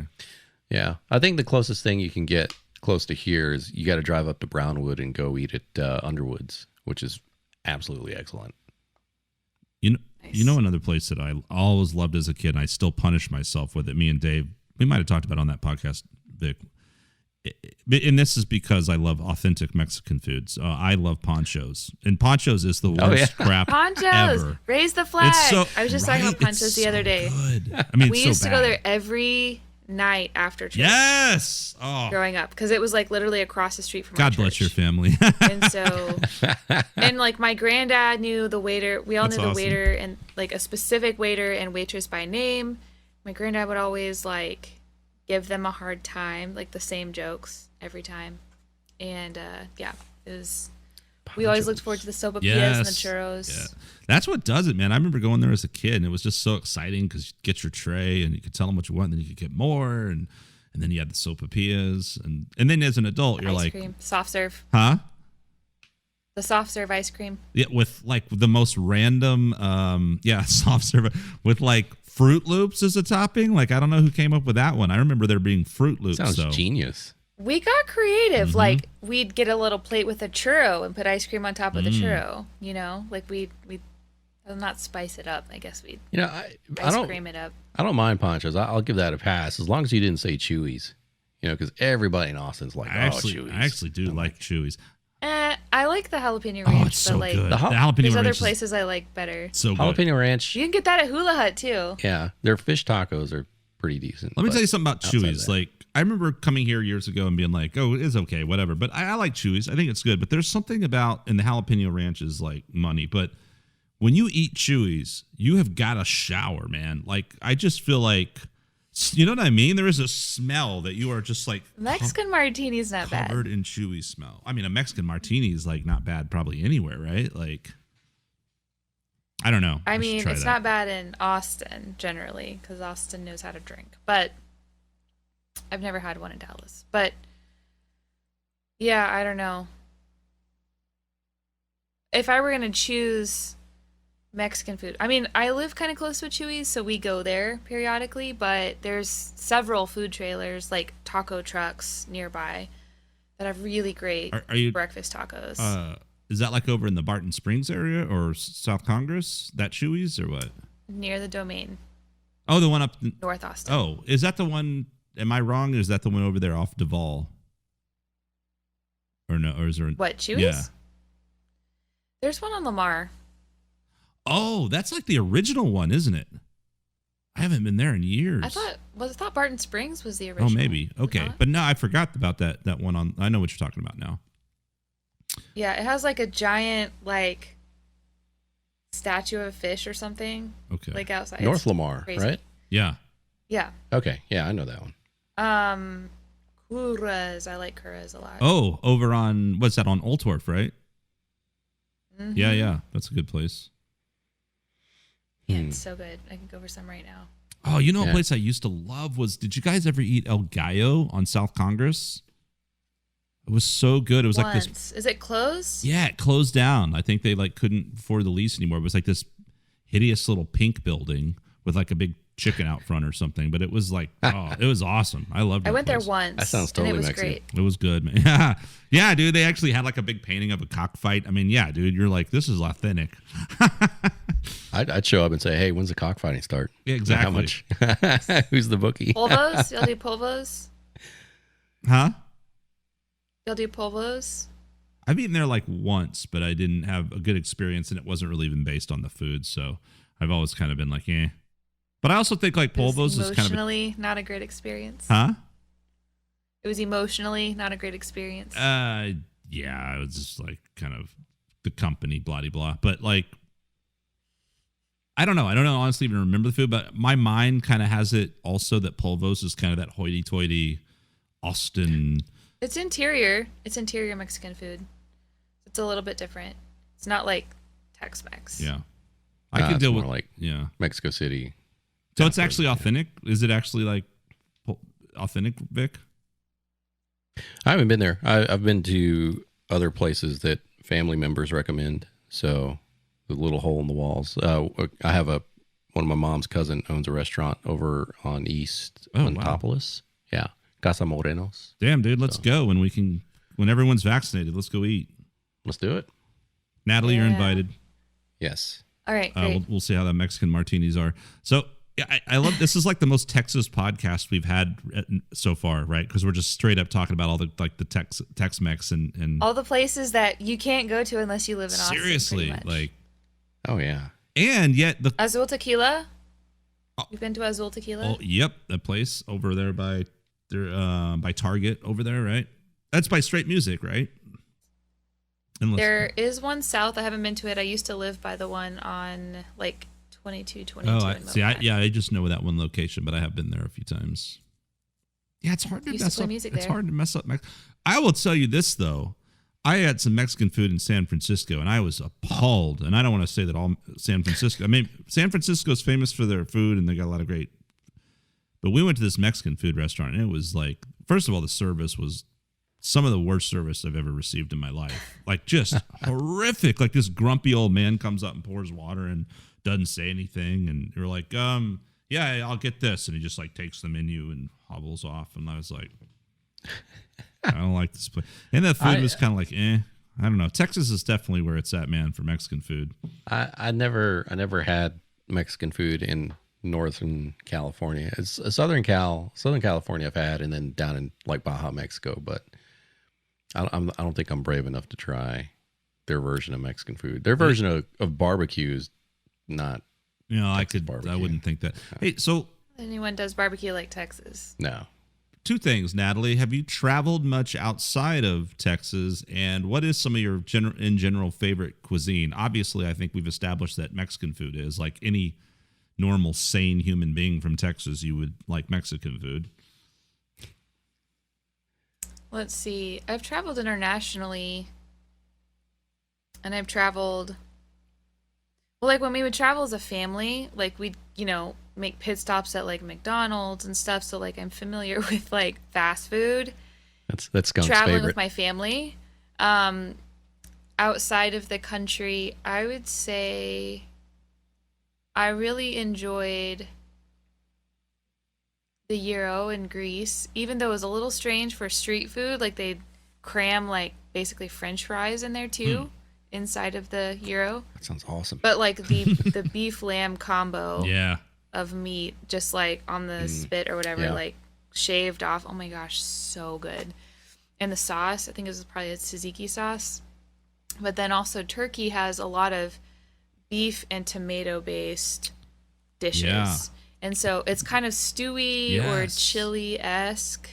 And like that's my jam. I love that. What is the name of one of those? I had a dish of that at a place in Toronto, and it was something I never had before. Was it a Turkish It was, I think meal? it was a Turkish thing, because what you just described, it sounded like what it was. Is there some names? I'd have to look it No, up. okay. It's been a minute. The words that are coming to mind are actually phrases and not names of dishes. So I'll look it So up. have you traveled? There was one though that I really liked that was more of like a stew, like a beef Yeah. tomato-y stew type dish. It was really good. Does it have like almost like a potato, or I can't remember if it's a pasta or a what's that potato that's almost like pasta like called starts with an N or something? No, Gnocchi? Gnocchi? gnocchi, right? Gnocchi. It was almost felt That's like Italian though, right? I felt like it was It's like- something like that with like the tomato based stew stuff, and it was delicious. There might have been like some small like whole onions, like the little baby onions, maybe, that are like. Anyways, I'll look it up and I'll let you know. So some European travels with the family. Was this any kind of like church related thing, or just you guys, it was vacations? Mostly church-related travel, and not with my family, but like with a church. And And a couple trips on my own too, but one of them for music. I guess I liked most of the food in Ireland, oh wow. but like it makes me kind of think like, wow, there is something to DNA. Oh like, yeah. weird that I would love the weather and maybe even get sunburned in Ireland. Who gets sunburned in Ireland? Irish. And yeah, exactly. I can relate. my I know. freckles too. I can't go out in the sun without turning red. But it like was overcast so much and rained a lot. Like it did clear up and it was beautiful, but like I got sunburned in Ireland. That's so weird. But like all of the meat and potato dishes and everything, like everything was so good. That sounds good. I grew up on a lot of that Yeah. kind of like that German cuisine, because I like grandparents on my mom's side. Just that straight up meat and potatoes, man. You know what I mean? And a veggie. And like, I'm a huge rice guy too. I love, who doesn't love carbs? Who doesn't love rice and potatoes, right? How big is your family? Do you have brothers and sisters? I have one brother, yeah. And on my mom's side, like it's a pretty big family. She had 5 siblings, and they all have kids. So I have like 400 cousins. Well, no, it's not like Vic's family, but I think I probably have like 30 cousins or something. And all of them minus me have like 75 kids. I'm like the anomaly, the black sheep of the family. But so that's... Do you have kids? Huh? Do you have kids? No, I don't. Well, I was asking about brothers and sisters because you made a rice comment, And I kind of have a theory that we had so much rice growing up, especially I eat chili over rice. Oh, I like, love that's how my that. mom It's served so it. good. Yes. But I realized it's probably because she was stretching it because she had 6 kids to feed. Yeah. So like you don't just eat that chili plain. That's gold. You throw that over rice. I feel like I was that late in the stretch. chili rice game. I didn't discover that until somewhere in my 20s or something, and that is the bomb. Like I almost feel like nowadays if I eat chili, like I want rice with it. That's Especially if it's spicy though, because the rice cuts the spice. So I good. didn't mean to rhyme that, but you know. And then I guess you have other strategies too. I'm over here having a freaking organism cheese. over this. We're talking about food, and I'm just Chili? Yeah. Do you eat chili with beans or Chili without? rice. Either way. That is the question. either way. Honestly, I don't care. I was gonna say if you're that whole meat potato, maybe not potato, yeah, potato. Go to Argentina. Argentina's the bomb. Okay. Yeah, Okay. Got to get a lot of Very- vaccines. Noted. yeah. Very European like Really? compared to the rest of South America. Oh yeah. There's settled by Italians and Germans back in the day. But the cuisine is awesome. You know what's ridiculous is, like, I know this is not, or I'm not this insane, but I think I wonder if there's like a part of us. Like I remember a guy one time, like way back, and I mean even with me, I was like, oh, New York. I mean, granted, it used to be, it got cleaned up a lot, I guess, in the '80s. But you think, oh, big city and crime, and I'm gonna get one guy literally one time that was kind of a small town Texas guy was like, man, a friend of mine and I were gonna go taking a trip to New York, and she was like, oh, let's ask, this other, this couple blah, and he was like, New York, I don't want to get stabbed. And isn't it funny how you have these knee-jerk reactions of like, but like that's how I think of like. I think the same kind of ridiculous things about like, oh, well, if I go, I don't want to go to South America, I'll get eaten by an anaconda. It's like, or everything in Australia is a is that deadly your spider go-to and snake. fear? Huh? Oh, I've heard of is it Australia that has the huge spiders? Oh, dude, Australia's Yes. got some gnarly things, man. Yeah. They've got that those drop sounds bears terrifying. They're attracted to like light, so at Oh, night, God. like they just run towards you. That's oh my god. So when I was in England staying with Guy, there was this one night where there was this gigantic spider just came crawling up the wall, and I was like, oh my God. And like I couldn't find like I don't know, it's weird too. I don't really like squashing things, but it's probably better to just destroy something than spray it. So I don't know. Did you have a shoe? Huh? Do you have a shoe? No, I don't, and I don't remember if I was looking for a spray or shoot. Whatever I did, I didn't do it fast enough, and the spider like got behind a desk or something, and I couldn't get to it, right? And so then like the whole night, I just had to like lay there in terror, like of just like a spider, that's this the gigantic worst. spider, and they're just like, oh, I think it was a wolf spider or whatever, and they're harmless. I'm like, yeah, but I don't want a spider on my face either way. Like, I mean, I'd rather have be a Oh my non-poisonous gosh. spider, but I'm still not. What about like a comfortable. roach in your bed? Oh, roaches are the most disgusting. You had I will that? scream like a little girl. Like roaches are just so gross and nasty, and I hate them. I don't mind. I had one that like Oh, that I happened to was me in like a bed. couple of. Oh man. as a kid. Just kidding. No, I was like 12. that actually happened to me like a couple of months ago or something. Like I had. And I'm proud to say I don't have like infestation problems and like lots of roaches or anything, but like there was this night I can be pretty bad about kind of like leaving out some snacks by the bed or soft drink, and I eat in bed all the time. So I think I had, and there's like a little like a piano stool like next to my bed that usually like I have like my laptop or whatever kind of stuff can sit on it, and like almost like a night table or something, and then there's another like end table thing, and it had like snacks and stuff. Anyway, somehow, and I had like my feet. I'm trying to think what it was. I think I had my feet hanging off the bed, right, and they were like near that piano bench. And all of a sudden, I felt something. I was like, ah! And I look, and there's like this roach like crawling up my leg, like that had come up the thing, because I guess because of the snacks. And I was like, totally freaked me out, man. 'Cause they're so nasty, those things. There was a time at my previous place where I lived, we just had an issue for a couple of months, and it just got real bad. And like, I'd be laying in bed, all of the lights are out, it is pitch black, and I hear a little like rustling. Like, that's a living thing It's not the AC didn't pop on, and like it's not a piece of paper waving in the breeze. Like it is dead silent in my room, and like there's a little like I was like, oh my gosh, what?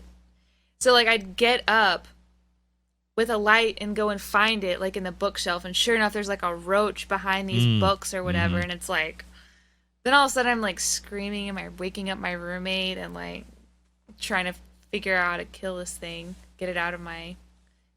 The worst are those ones that fly too, right?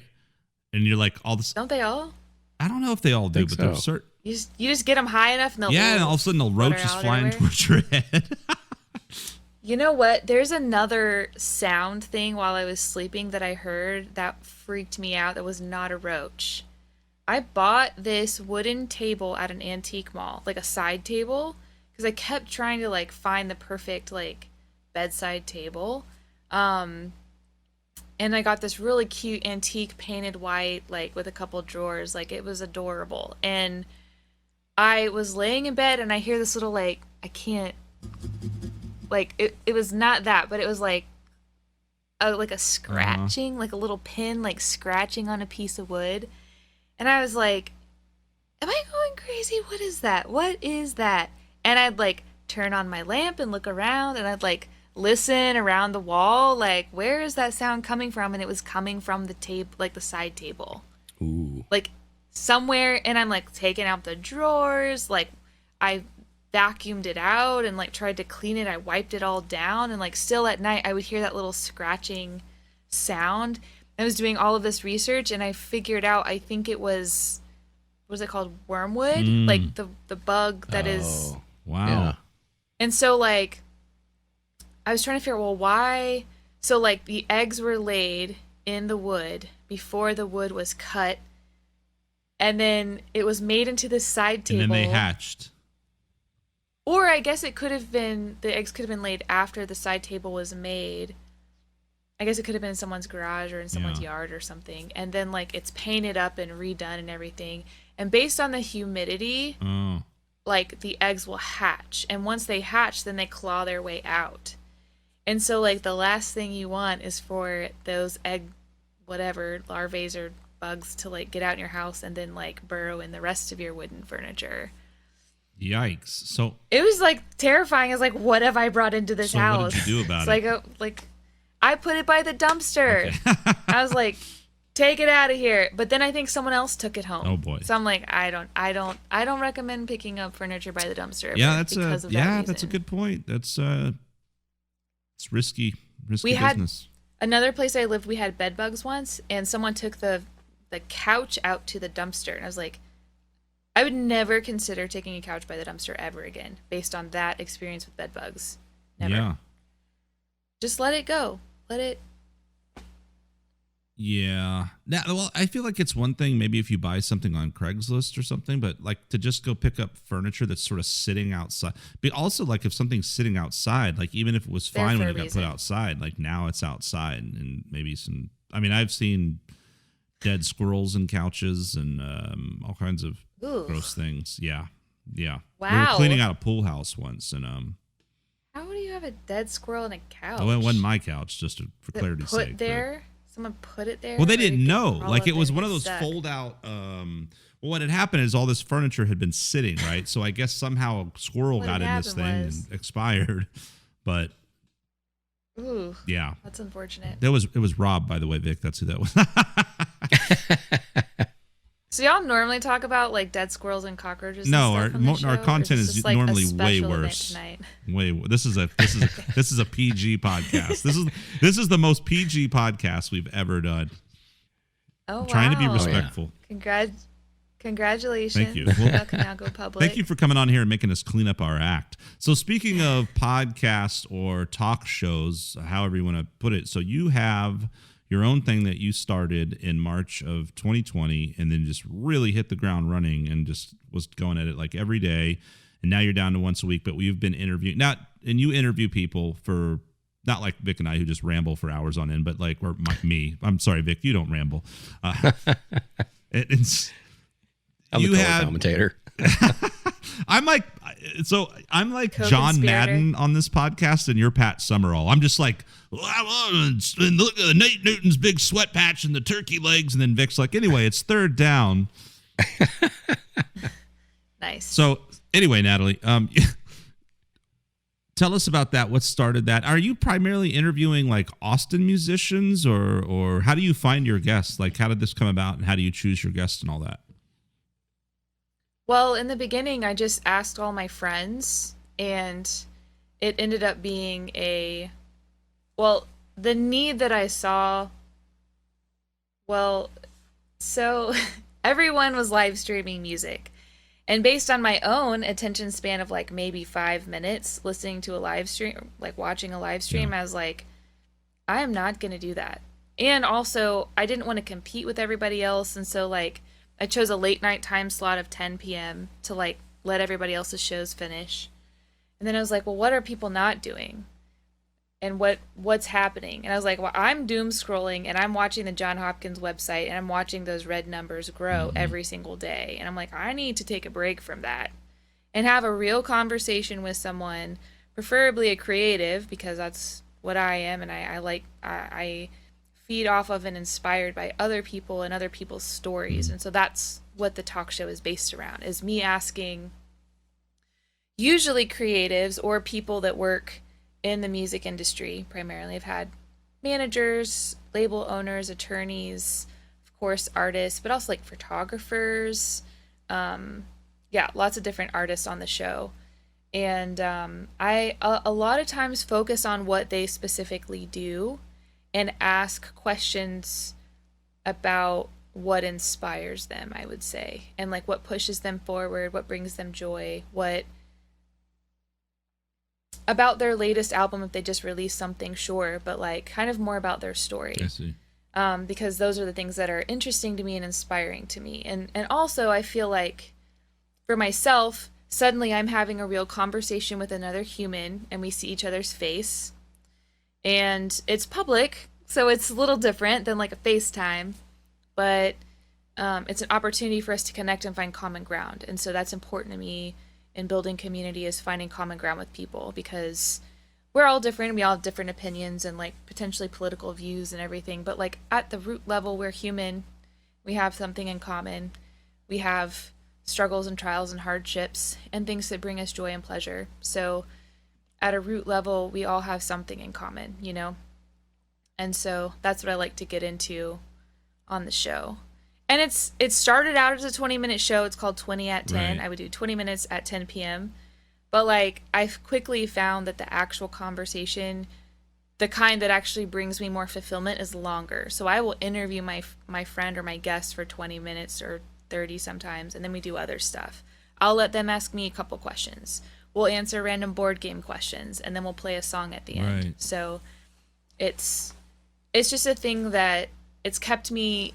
It also served lots of other purposes for me. I felt like it was a reason for me to put makeup on and real clothes. I had to show up and I had to be available to do something, and that kept me from kind of getting into more of a depressed state of like, why bother putting on makeup? Why bother changing out of pajamas? Why bother making my bed? Not doing anything, not going anywhere. If I'm on video, which I hate, yeah, I'm gonna like look more presentable, you know? Like I have a guest, I'm like hosting, I'm doing a thing. It was a great distraction. So it's been really helpful for me mentally as well to have this thing that I do. And so it's been really fun. And I feel like it's gotten me more comfortable having very random conversation in a talk show environment kind of like this. But it hasn't really helped me in terms of an actual real social situation where we're all in person and random things happen, as I've discovered in the past week, kind of venturing out of my house. I am even more awkward in public. Awesome. because it's been so long, right? Yeah, you got to. Yeah. It's like going to college all over again. Not knowing how to handle something on the fly, and then panicking internally, and then not being able to communicate that, and then like situations kind of getting out of hand, and just being like, "Wow, I handled that real poorly." Cool. Something to what you're saying that I've observed, and I think is pretty common with musicians and artists, and and you and I both obviously know lots of different musicians and stuff, and sometimes it surprised me, but it doesn't so much these days that a lot of us all kind of struggle with those same things. I think a lot of people, whether they're musicians or comedians or performers in general, sometimes they're very awkward, shy people, or have a lot of anxiety. And I've dealt with, I used to be painfully shy and struggle with all kinds of stuff. And now I come off, really extroverted, and I can talk all night long and all that. And I'm really animated on stage and stuff like that. But I just think I've gotten a lot better. It doesn't mean I haven't had panic attacks. And I've gotten a lot better at managing my anxiety. Sort of if I'm going to a situation, a lot of times I'm like, okay, it is what it is. I'm either, whether I'm prepared or not, it's happening, and I'll get through it, right? And I feel like I'm way more comfortable in those situations nowadays. But you're right, it is so different when you're just doing something like this, when you're talking. Ironically enough, I get more stressed out from a phone call than I do actually doing something in the real world. Nothing stresses me from like a freaking phone call. I have stepped into the 21st century. When someone calls me on the phone, I look at my phone like, why are you calling me, you weirdo? Text me. I'm a phone caller. Especially if we're like texting back and forth, and I'm like, why are we? Well, no, that makes sense. If you're in the midst of a conversation, you're like, hey, let's just that's fine. But if someone just randomly calls out of nowhere, and then I'm like, hello, hey, what's up? I'm like, what are you, a psycho? Like, text me, give me a heads up, and let me know like that you want to talk about nothing for a while. It's not like a video chat where like you have to have clothes on. Like, who said you have to have clothes on for a video chat? I never wear pants on this podcast. I wear Bob Ross pajama pants. Perfect. I've been wearing them since the pandemic started. Did you wash them? Yeah, I'm kidding. I have several pairs. I'm like Einstein, but with Bob Ross pajama pants. It's just nice. A whole closet full of them.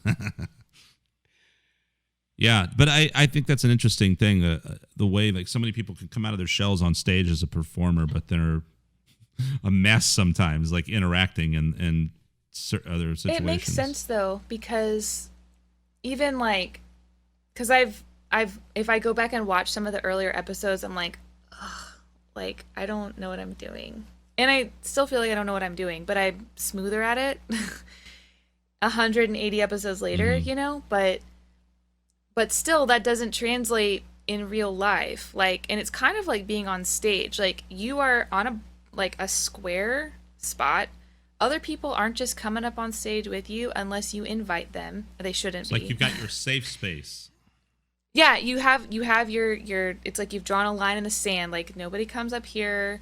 And like, it's a one-sided conversation that you're controlling. Right. Even if you're freaked out about it or you're scared, like you're in control technically. You've got the microphone.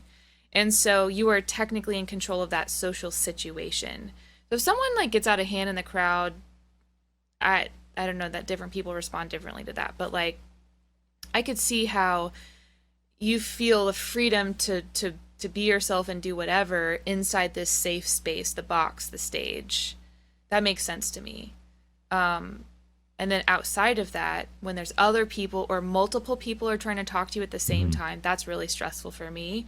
Because I'm like, want to give you, attention, but can y'all not ask a question all at the same time? I think it's hard. I can look at it from, I'm sure you're the same way. I can see it from both ends. I can see it because I think it's oftentimes you see a band, especially maybe if you're a young person, it's not even like a super famous band or something, but you see somebody and you're so excited, and it's almost like, trying to ask someone out on a date. You want to like talk to that person and ask some questions about their instrument and their music, but you're kind of afraid, and you think like they probably, you're just a nobody and they're somebody. And so sometimes those people are like, they come off as really nice and they leave a great impression. Like they were so cool and so humble, and other times maybe not, but I don't necessarily, sometimes it's just circumstances. Like they got a lot of people coming in, there's a lot going on. You can't expect someone, it's really uncomfortable too if you're that person and you're trying to, you're at your merch booth or you're doing this and there's a bunch of people that are trying to, talk to you or get, and then one person is just like, blah, blah, blah, blah, blah. And you're like, yeah, not now. This is not really, so it's like, you got to kind of gauge, right? How to do that. And it's almost impossible, I think, sometimes to maybe, someone might get an impression that you were kind of snobby or because you just didn't have the time for them at that moment or something, Yeah. It really does depend kind of on the day, but Yeah, and it's unfortunate because like there's so much pressure on the performer who just got finished performing. Like you're kind of riding this high, and then like there's still work to do or schmoozing to do or Right. whatever, or signing things or like working your merch table or whatever. And then like if some anything in your life is happening, that's in the back of your mind, or like a situation at home or something you got to work out, or like your merch didn't get shipped to the space in time, whatever it is, like anything can throw you, you know, and then all of a sudden you're like, Yeah, you really have to be on. one more thing It's to a lot, like, it's a lot of pressure. I get, and that's why I mean, ideally, you know, I'm so like envious when the, you know, bands, they have this full team when the band can just literally get off stage, especially and not have the pressure. I mean, it's one thing if you're playing a kind of singer-songwriter acoustic guitar, that's no, but if you're in a band and you got pedal boards and drums and all these things, and you're like, you get done and you're trying to get your stuff off stage, meanwhile you have that small window of time to like talk to people and sell merch, right? It's gotta be like, and there's all these things happening and people are kind of trying to talk to you on the way, and let's do a shot, and it's just like, it's a lot, right? And so it's like nice for a band that, you know, that's at that level, can just get off stage, go in the green room, chill out for a minute. You know, someone else has the merch, someone else is clearing the stage. And that has nothing to do with being, you know, like I'm better than anyone else. It's just like, man, you kind of need that. You need that detox moment as a performer. And then you can like, okay, cool. Now I'm ready to go out and you know, whatever. So. Yeah, I never have to clear any of my gear. Yeah, well, that's because of your voice, man. People are like, you hear you talking, like, please, how may I help you, sir? That's probably because I don't do anything. 10 people line up. There's that too. Vic's like, cool, the show's done. I'll be at the bar. Yeah. Nice. When you perform, now you've performed with bands as well as solo, right? Is there one that you prefer more than the other, or just equal, or or I guess, yeah, are you more comfortable or less comfortable, either or? Do you like both? How do you feel about all that? I've definitely performed more solo, so I'm more comfortable solo. It is fun with a band. It's like a million times more to think through. Mm-hmm. So, yeah, I'm still learning how to do that well, thinking through playing with a band, because, like, I'm the leader in that moment, you know? And, like, technically, they're cueing off me, so I got to know what I'm doing. You know? And so, like, if I'm at all nervous, you know, I'm playing this, like, stage I've always wanted to play or whatever, then it's like, it's just like learning how to manage emotions, my own emotions, and then like being present enough to like have a helpful cue to the band, not like a nervous twitch that people are like, wait, where are you? Yeah. Why is she winking at me? What the hell? That meant go. That meant change to the chorus. I don't know what I'm doing up here. You're like, why isn't she singing? Did she forget the lyrics? Do you have any particular venues that are your favorite venues here to play? You know, it shut down, but I really liked the Townsend. That was a really cool space. 1-to-1 was cool too. I mean, it's still around and it's going to stick around, it sounds like. Yeah, I love that place. I think others are just spaces I've been in that I'm like, seems like this would be a cool place to play. Like the Parish was pretty cool. Oh yeah, they got a great And stage like there. The Paramount and the Stateside. Oh, you played the Paramount? Seems like some cool. No, but it seems like it'd be a cool place to play. Like, so, and I've been to Antone's. That's a new space, right? It hasn't always been there. No, right? yeah, they've moved a lot. I guess the one now on 5th over there, it's been there for a few years, 5+ years it seems like now, but it's definitely not the original location. I think they've had at least 4 I like or 5. how it's laid out in there. It's a cool spot. Yeah, I haven't been there in a long time. But I think I haven't played it, but like it's a cool spot. Yeah, and Antone's is like still got, it's like Saxon Pub, and there's certain places too, they just have that sort of Austin nostalgia about them. Yeah. So thank goodness some of these bars have survived. And yeah, 1-to-1, I'm glad to hear that even though it's just changed management, I think they were able to sell it to someone else and they're going to keep it the same, it sounds like, which is great. Yeah, and I think they're going to keep Greg on. Yeah, awesome. For booking. We're all and Kurt for sound, I think.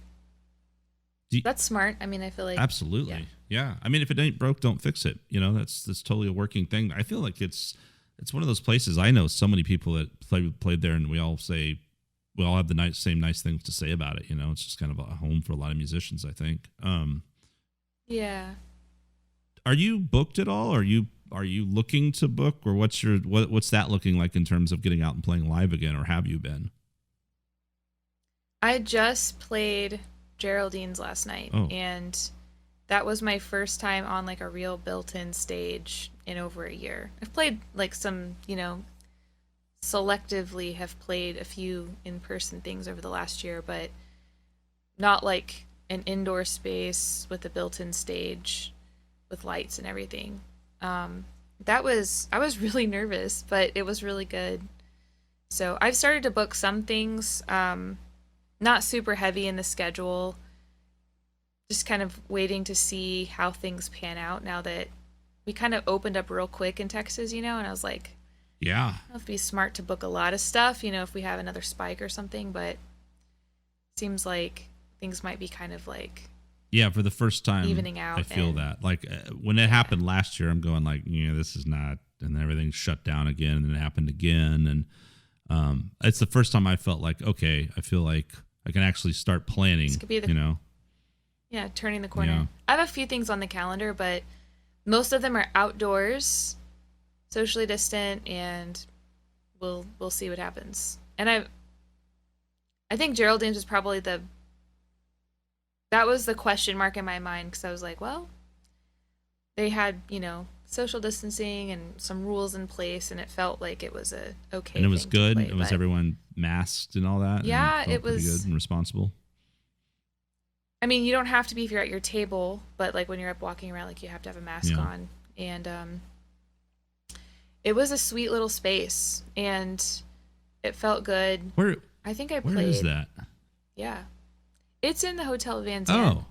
Oh, okay. Near Rainy Street. Yeah. Okay. Yeah. Okay. It's a sweet spot for sure. Very vibey, almost like speakeasy feel there. I dressed up. Felt great to dress up. It's been a long time since I dressed up. Well, it's good you had all that practice from your show, putting pants on and stuff. It is true. In seriousness though, like the show, a thing I forgot to mention is that in making myself play a song at the end, I have to have a song ready, every show to go. And I'm playing it live for an internet audience. And so like I've tried out some new ones on the show, which has been fun. But it's helped me to stay comfortable playing music for other people. Yeah, I'm so bad about that, especially juggling multiple bands and stuff. And then I'm like, okay, I've got a show in 2 days. I better relearn these songs that I haven't played in 2 years, Fortunately, muscle memory is a crazy thing. And unless it's stuff that's like crazy complex or technically super challenging, I can usually pull together a song relatively quickly. Lyrics are the hardest part for me. Do you find that, of like remembering lyrics?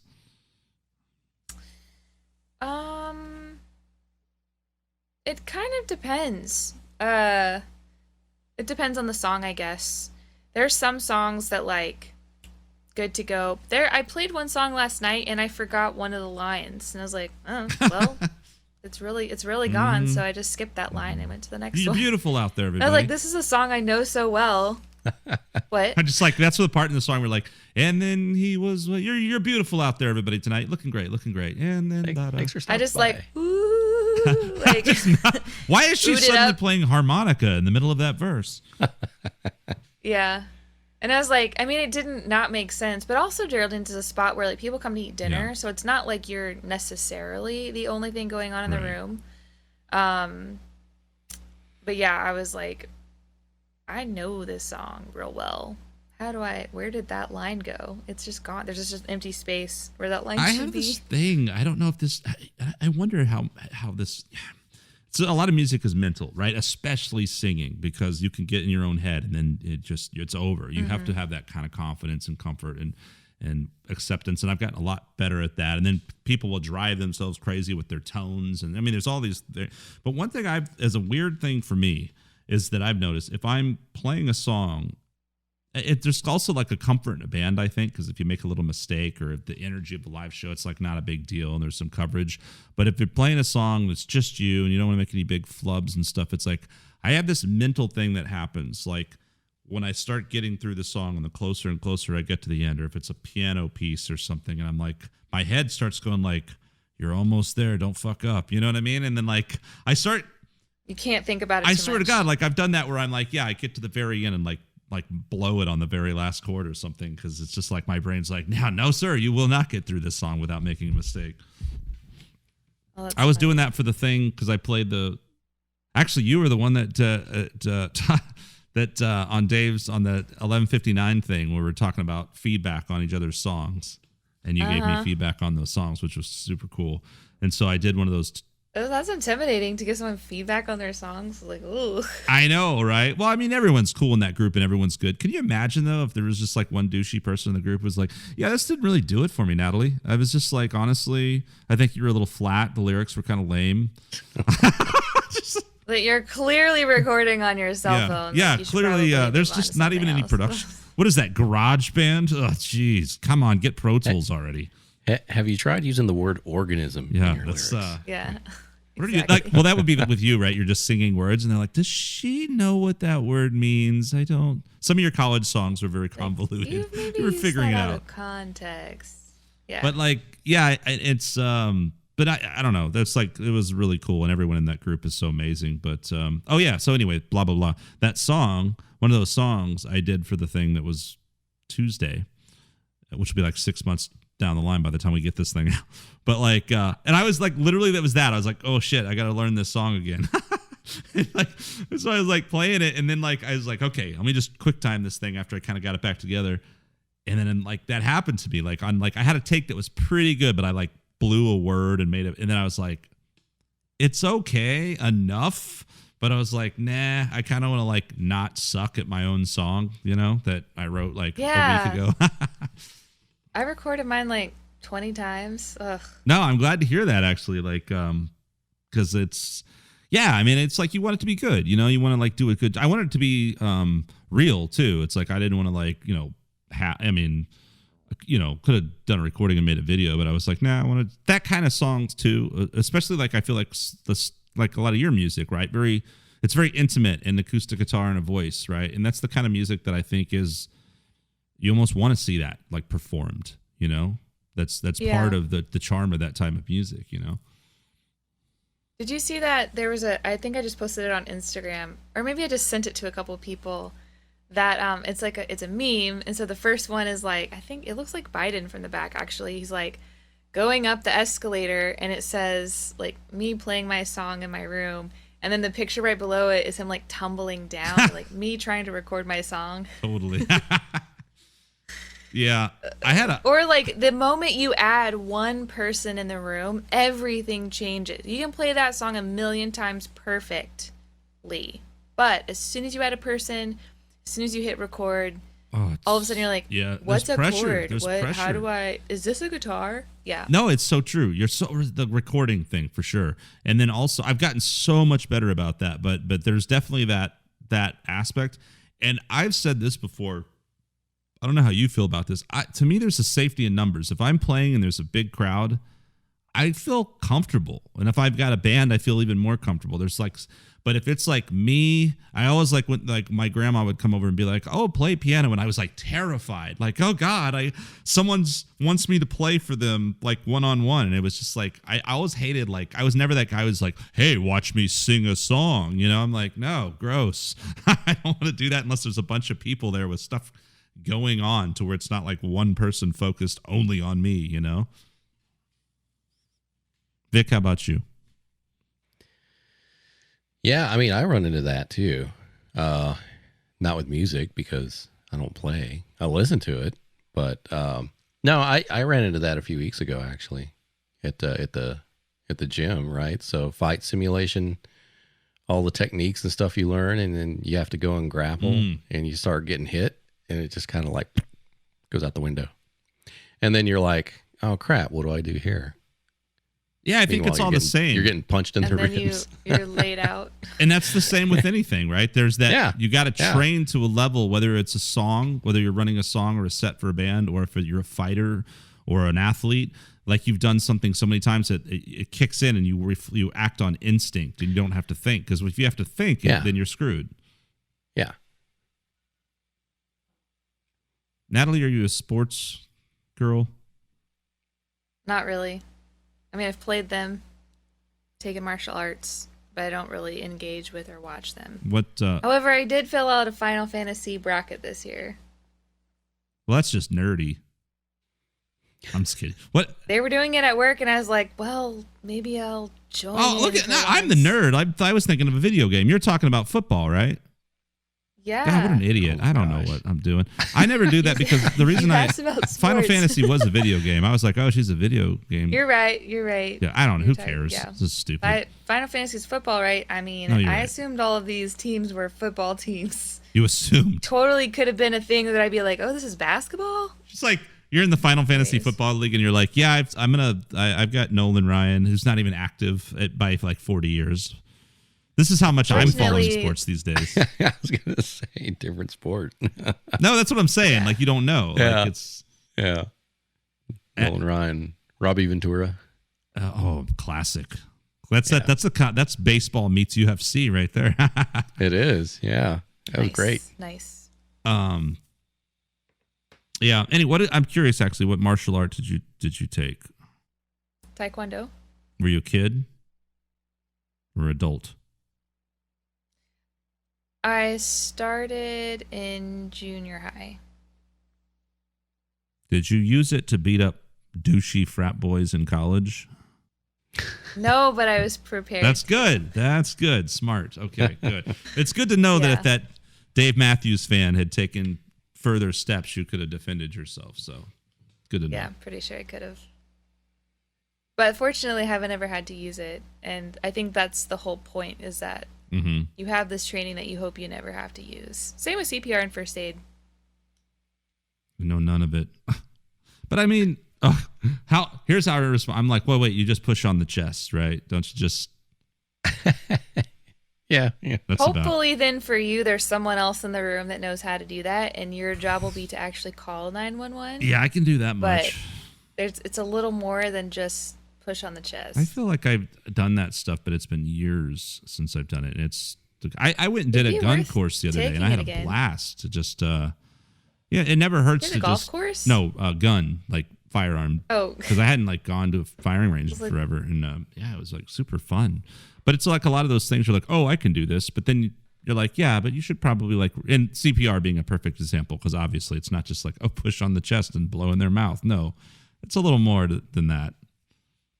I mean, like, it's supposed to be in a certain part of the chest, and if you do it right, I think you're supposed to break ribs. Wow, So, like- it's like super hard. Wow, shit. Yeah, like, the whole point is you're forcing air into the lungs to force blood flow into the brain and the rest of the body. We've covered some But, new you ground know- on this podcast.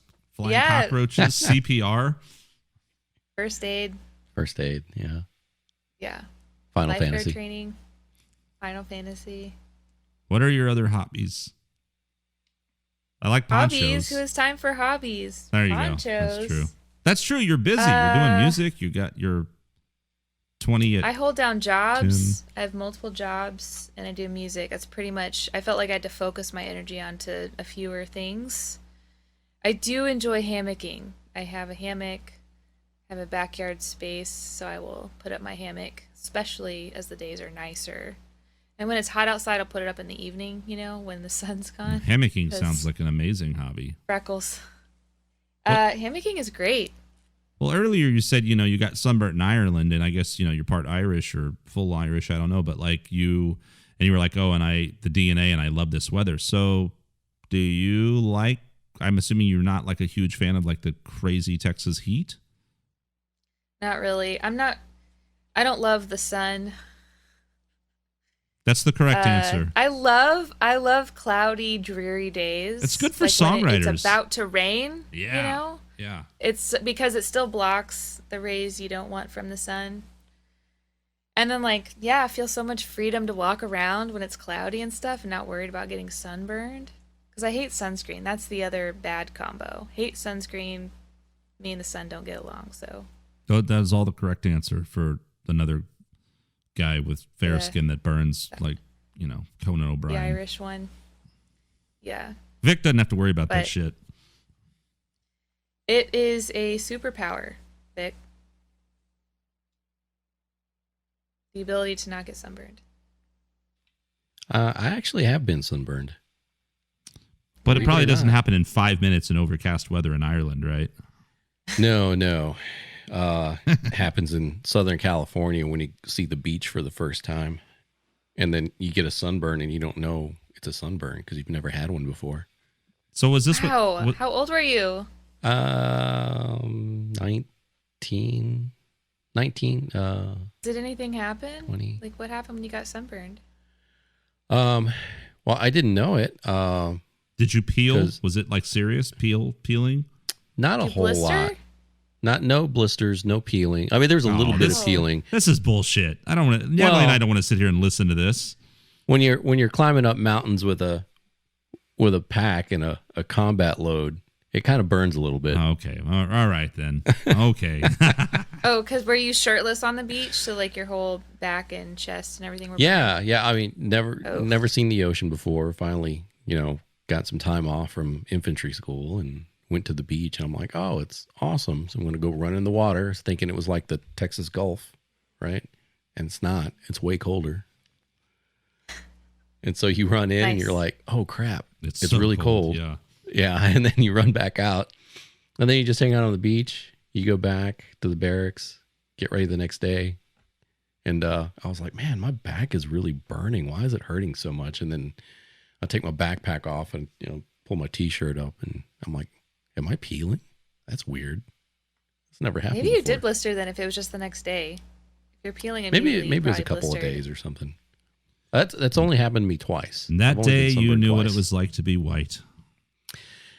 It was only my back, face, everything else was fine.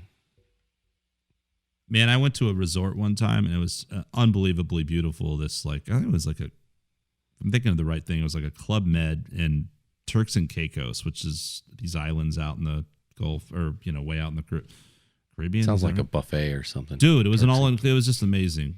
It was an absolutely white sand beaches, beautiful everything. Do you have some of them Turks and Caicos? Man, those Yeah, are all good. them Turks and Caicos are so good. With some barbecue sauce, yeah. I like the Kansas City Turks and Caicos. So what would a Caicos be? Like a tiny Like cake? a crawfish. Something that lives in the mud.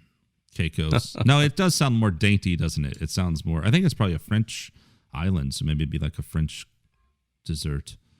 But I remember like when I first got there, right? The first thing we did was just went and laid out, and I got absolutely charred like a moron because I never put sunscreen on when I should. And I was just like burnt the whole, for the rest of the time. And we had That's the worst. The first day of your vacation, you get burnt. The rest of your vacation's pain. Well, we had booked massages, right? And I had booked Oh, like no. the deep tissue Swedish whatever. No. And I get in That's there when and you this cancel. and this lady is just like, yeah, like just going to town, and I'm just going like I'm trying to like be a man about Why it. didn't you cancel? No, I don't know. And I'm but I mean I'm clearly like red and burnt, and she's just and It's like finally getting braces and then like, I'm going to eat an apple now that my entire head hurts. No, I'm just going to eat an apple. That sounds like a good idea. Have you ever been around guys? We're dumb. We do dumb stuff. Yeah, but I mean, after like 5 minutes, though, I was just like, hey, I know that I got the whatever, like, break my bones massage, but can you, like, ease up a little bit? Because, I mean, it was just, like, so brutal. But, yeah, I think I've been, like, horrifically sunburnt 3 or 4 times in my life. And, I mean, fortunately now So, like, I don't leave hold the on. house. Let's go so- back to this massage. So I have a question Yeah. for you. So, like, you paid money for that massage. If you had canceled, would you have gotten your money back, or was it like money's I don't spent? remember because it was that whole thing was kind of set up through a friend of mine. And So if you didn't get your money back, and you knew, I could either get really hurt on this table right now, or I could go do something else. I don't get my money back. What would you prefer? Like, if this dawned on you, What would have Well, I been know worth what, it? and I mean, I know what the smart thing is, but that's the same. No, I just mean like, what's worth it to you? No. This is the same This is exactly the same to me as how I treat leftovers. Like I'm going like smelling something, going like, this is kind of risky to eat this chicken, but I can't bring myself to throw away something that like the fact that, you know, that's like $1 or something, you know? So now you know what I mean? It's like there's this weird thing about You're like, wasting I'm money. gonna risk throwing up for 12 hours. No, I'm pretty good. Because it's a couple bucks, and I think it's worth it. Vic, can you relate what to you're this? saying? I hate leftovers. Oh, you're one of those. I love leftovers. Leftovers are where it's at. Unless it's homemade enchiladas, then yeah, all day long. My whole fridge Those is leftovers won't last long. Wait, why do you hate leftovers? I'm curious. I don't know. I like food when it's freshly cooked, right off the oven, right off the skillet, Like McDonald's. like McDonald's.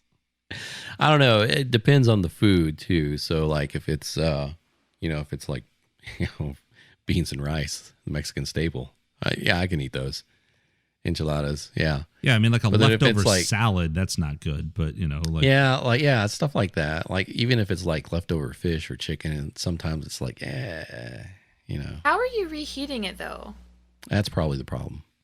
Oh yeah, you have to reheat Using it. a Vic. microwave? Oh yeah, I'd nuke it. Yeah. Because like if you get a toaster oven, it's a game changer because it crisps things up. Microwave makes things soggy, Certain things, but like a toaster oven, like pizza and stuff like that, right? Doing that in an oven leftover is so much. biscuits, anything bread, pizza, honestly, things cold like that. leftover pizza is Toaster oven. awesome. Microwave's Yes. fine, but like I can't. it's better in the I can't do oven. stuff in the microwave. It's better Yeah. in the oven for sure. Or like chili or something that you can heat up in a stove on the stove. Yeah, top. yeah. Yeah. Those are. Well, actually, There's some leftovers that I don't enjoy. Like I'll let it sit in the fridge because I'm like, it's not such as gonna be great. Well, right now I have left. We made some kind of tacos, like maybe a pork. No, it wasn't tacos. It was some sort of like meat over rice with a crema sauce and like roasted pineapple. But like the way that we packaged it up and put it in the fridge was like 7 different containers, and I was like, I need to open 2 containers. that's like That's the been my only life this time that's week. acceptable is like post Thanksgiving. That's when it's okay to Yeah, have like and an like entire. we should have put them all in the same bowl because you're just gonna mix it all up anyways. But like, I don't want to open 7 containers. Yeah, That's the real too reason much. this week. That's at first I was like, this is not. I can't understand why you would not want to eat some leftover meat and rice. But if you've got to deal with 7 containers, that's too much. Yeah. Who has time So, for that? I was like, well, That is a lot. yeah. Anyway. Okay, well, geez, are we going to end our interview on that? What a lame ending. 7. Well, everybody, this has been 7 containers worth of bullshit with Natalie Price. See, that's the thing about this, Something right? you're You interview never people gonna pull for out of the fridge again. 20 You're minutes never or gonna pull this 45 minutes, interview but out. look how fast like 2 hours goes by, and then we just talk about flying Yeah. cockroaches and leftovers, and it's great. I love doing this. And organisms, leftovers, organisms, learning all about religion, our bodies. politics, food around the world, Chewies. Frat boys and Dave Matthews. Oh, It's true. see, there's the thing. Like, okay, when we have like some guests are luckier than others, and fortunately for you, like I say that the podcast isn't over. Try to be respectful. It's like she's a young woman. Let's be respectful. And I mean, some guys just come on the podcast and these poor bastards, and I'm just like, hey, tell us a shit story. I mean, it's just terrible. I mean, you know what I mean? So don't worry, I'm not gonna. A story about shitting or just a bad story? Well, actually, one of our guests thought of as a bad story, and he literally told a bad tour story. And then I was like, no, I like literally meant a body function story. So, yeah, there's that. Awesome. But on that Blowing up a bathroom story. blowing up a bathroom story, which we will not. Although we've gotten some good ones, some unexpected one. You know, Jelly Ellington. We got a good one from Jelly the other day. All right. So anyway, Nice. these poor bastards. Yes. So what I was going to say though is on a recent podcast. Now you seems like you're such a nice person. This is like Natalie. I don't think Natalie is going to be able to do what I'm about to ask her. Do you know where I'm going with this, Vic? I'm going Titanic here. This thing You're came up. syncing the podcast. This thing came up because we can all talk about bands we love, but everyone has bands that they don't like, right?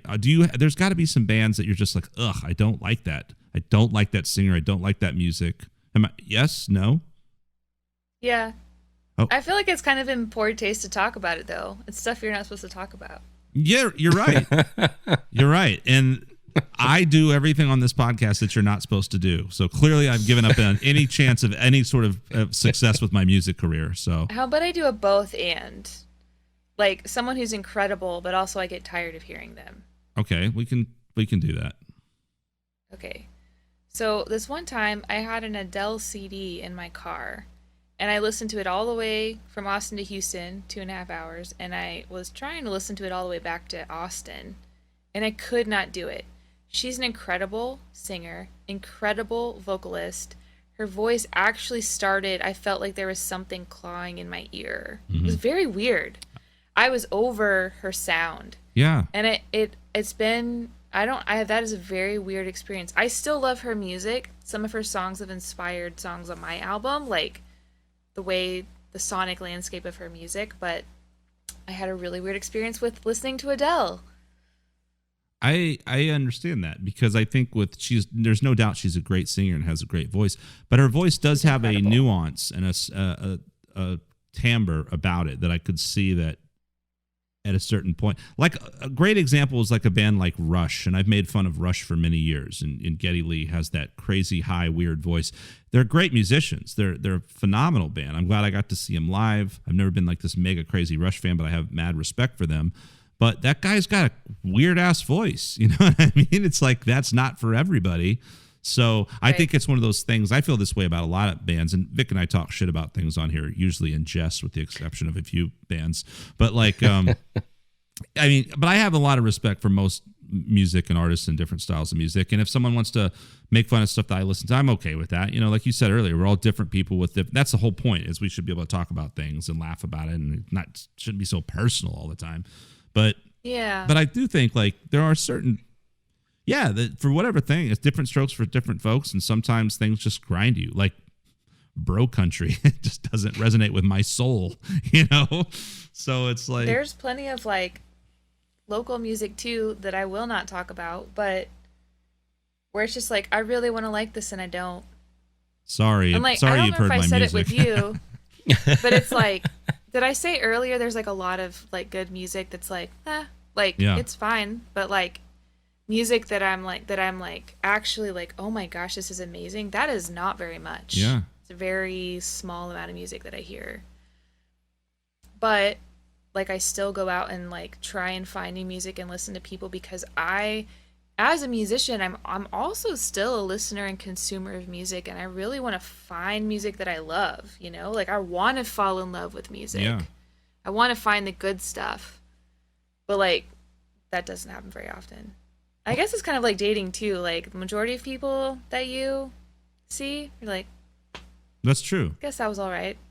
But like the people that are like the love at first sight people, or the like, you can't get over this. No, person you're for so years true. Like, people. and I think we all have those, just like people you come across in life, right? And some of them impact you indefinitely forever, whether you're with them or not, or whatever the dynamics of the relationship, they change your life, right? And same with music. Some bands, some artists, they just resonate, and that it just becomes something so like some things that I'm influenced by that just like that empower me and make me excited and make me energized or do all these things for me. Someone else might to someone else, it's just like that one song they heard on the radio and they're like, oh, I don't like that singer, right? So it's such a subjective thing.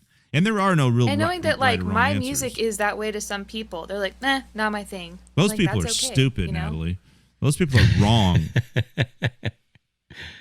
Agreed.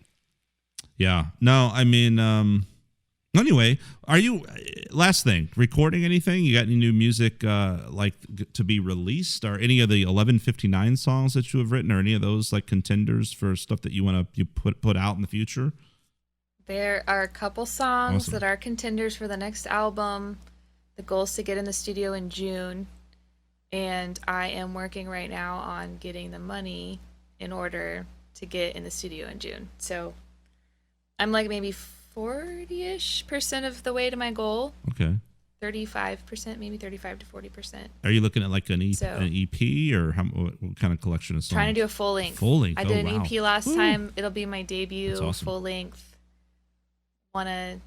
I've got the songs. I feel like I want to do it, you know? Awesome. Same So- studio that you mentioned earlier. Same.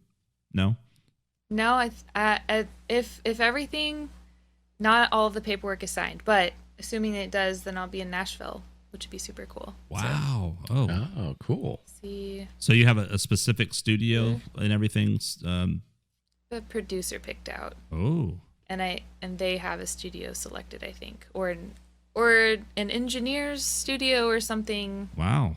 Like I said, not all the paperwork's been signed yet, but Very, very cool things in the works. That's awesome. That's very cool to hear. Well, I'm excited to hear that music because from the, I mean, it's only an EP and a single. You've got what 6-7 songs out there. But man, they're all fantastic. So definitely looking forward to Thank you. hearing new music, and you'll Me have too. another. I want to hear it. Yeah, in its bigger form. I'm actually really excited. I've got all these different things that have been going on for a long time, and they're all culminating. So I have like 5 different EPs with 5 different bands coming out this year. But some of the stuff that I've written from the songwriting group through those prompts, you know, just sort of more just acoustic music, right? More songwriter type stuff, not big rock band production stuff. Like that's kind of just been sitting there, and I'm like, I need to get to that. And that's really what I want to do over the next, few months when I get a little more time, is to kind of get some of that music. I'm actually finally doing, speaking of live streams, I did like one myself, and I'm going to do a live stream for the first time in April. And I think that's going to be good for me to be like, cool, now I can go relearn these songs I've written over this past year. Nice. So yeah. Well, cool, Natalie. It's great to talk to you, get to know you a little bit better. And if you ever have any questions, grown-up questions, we're here to help. We'll you need I know help. exactly who I'm going to go to ask all my grown-up questions. Right. If you need, Vic and I are happy to shame frat boys anytime. So if they ever get in your way, just let us know. We'll take care of it. Oh, yeah. Awesome. Cool. All right. Well, Vic, Where can we find you? Oh, yeah. There you go. Yeah. natpricemusic.com. And there's natpricemusic.com/listen. Have a little song whip link that'll all the places where you can hit up to listen. I checked that out, actually. That's where I heard Yeah, the Vic, songs. I think you texted me today or something. You were like, she's Yeah. great. I was like, I know, she's badass. So Sweet. Spotify, YouTube, all the usual places. Everybody go subscribe, Yeah. go follow, go listen. I command If thee. you like being on the inside, I have a Patreon and I share lots of kind of like 1159. You can hear the songs in their Cool. voice memo stage. Yeah. And Awesome. I'll and I'll you're release all my videos early to patrons. Is that just a Patreon, like / Natalie Price? Nat or Price Nat Price? Nat Price Music. Okay, Nat Price Music. and the Price music. the live show or talk show. 20 at 10. I put 20 at 10 will be on my YouTube, Twitch, and Facebook pages. And I have that link on my Instagram that like links all of those things. But like if you find me on YouTube, I have all of it. I have it all connected. But my YouTube channel, it's like youtube.com/c/Natalie Price. It's a little more complicated. Twitch, I think, is Nat Price Music. Facebook is Nat Price Music. Most of the time when you just type in your name, though, I think on YouTube, you'll probably It find should. you. There is another Natalie Price in really? the UK. She has like, Yeah, because I think kind of, Googling you, like sometimes things are a little convoluted. I did that with like most of the 1159 people, right? Probably everybody. Because I was just going to find them and like follow them, on Instagram and YouTube and stuff like that. And some people, it's like, oh yeah, boom, there it is, right? And other people, it's kind of like, especially maybe ones was that I are hard to more in find? bands. Haven't Googled myself in a while. Really? Good Was for that you easy for to not being a crazy narcissist like the rest of us. I Google myself every day. Nope, still not I famous. do maybe like once a year or so. Well, just to make sure like nothing weird is. No, popping up, yeah. like, No, there was somebody, like I don't know. something about Pornhub was like the first thing, and then after that there was Nat Price Music. Awesome. No, you're good. Yeah, It's that all- would be a thing I'd be concerned about. I'm like, oh, okay. I know, that's horrible. Like, isn't that the Someone worst? Like deep-faked me on nowadays, that'd be the worst thing that could happen to an artist if like someone like that had the same Well, name. it really is a dude concerned about that? It's really maybe one of the worst things to happen to a female. You can deep fake somebody on a porn site. You can what? Deep fake? Like take someone's face and put it on someone else's body? Oh yeah. I don't know. Anyway, no, but You looking it up right now? you're good. Nice. Don't worry. You don't have to deep fake anything. Everything. Your Google is clean. Thumbs approval. Like All Skunk, right. why do you have a really dark body, Skunk? Like your face is the same, but your body's just way darker. Oh man. Well, hey, And- Natalie would be able to do it. She's a former graphic designer. She could. There'd be no problem. Nope, not my style. All right. Well, Thank y'all so much for having me. It's been really fun. thank you for joining us, you. Natalie. This concludes number 40 something of our Eclectic Soundtrax podcast. 40 something. We will never catch up to Natalie at 180 going strong, just killing it over there. So everybody go check her out. Listen to her music. It's awesome. Follow her online, et cetera, et cetera. And we'll see you next time. Later. Take off that mask you're wearing. You're holding me at bay. I know it's scary sharing the thoughts that keep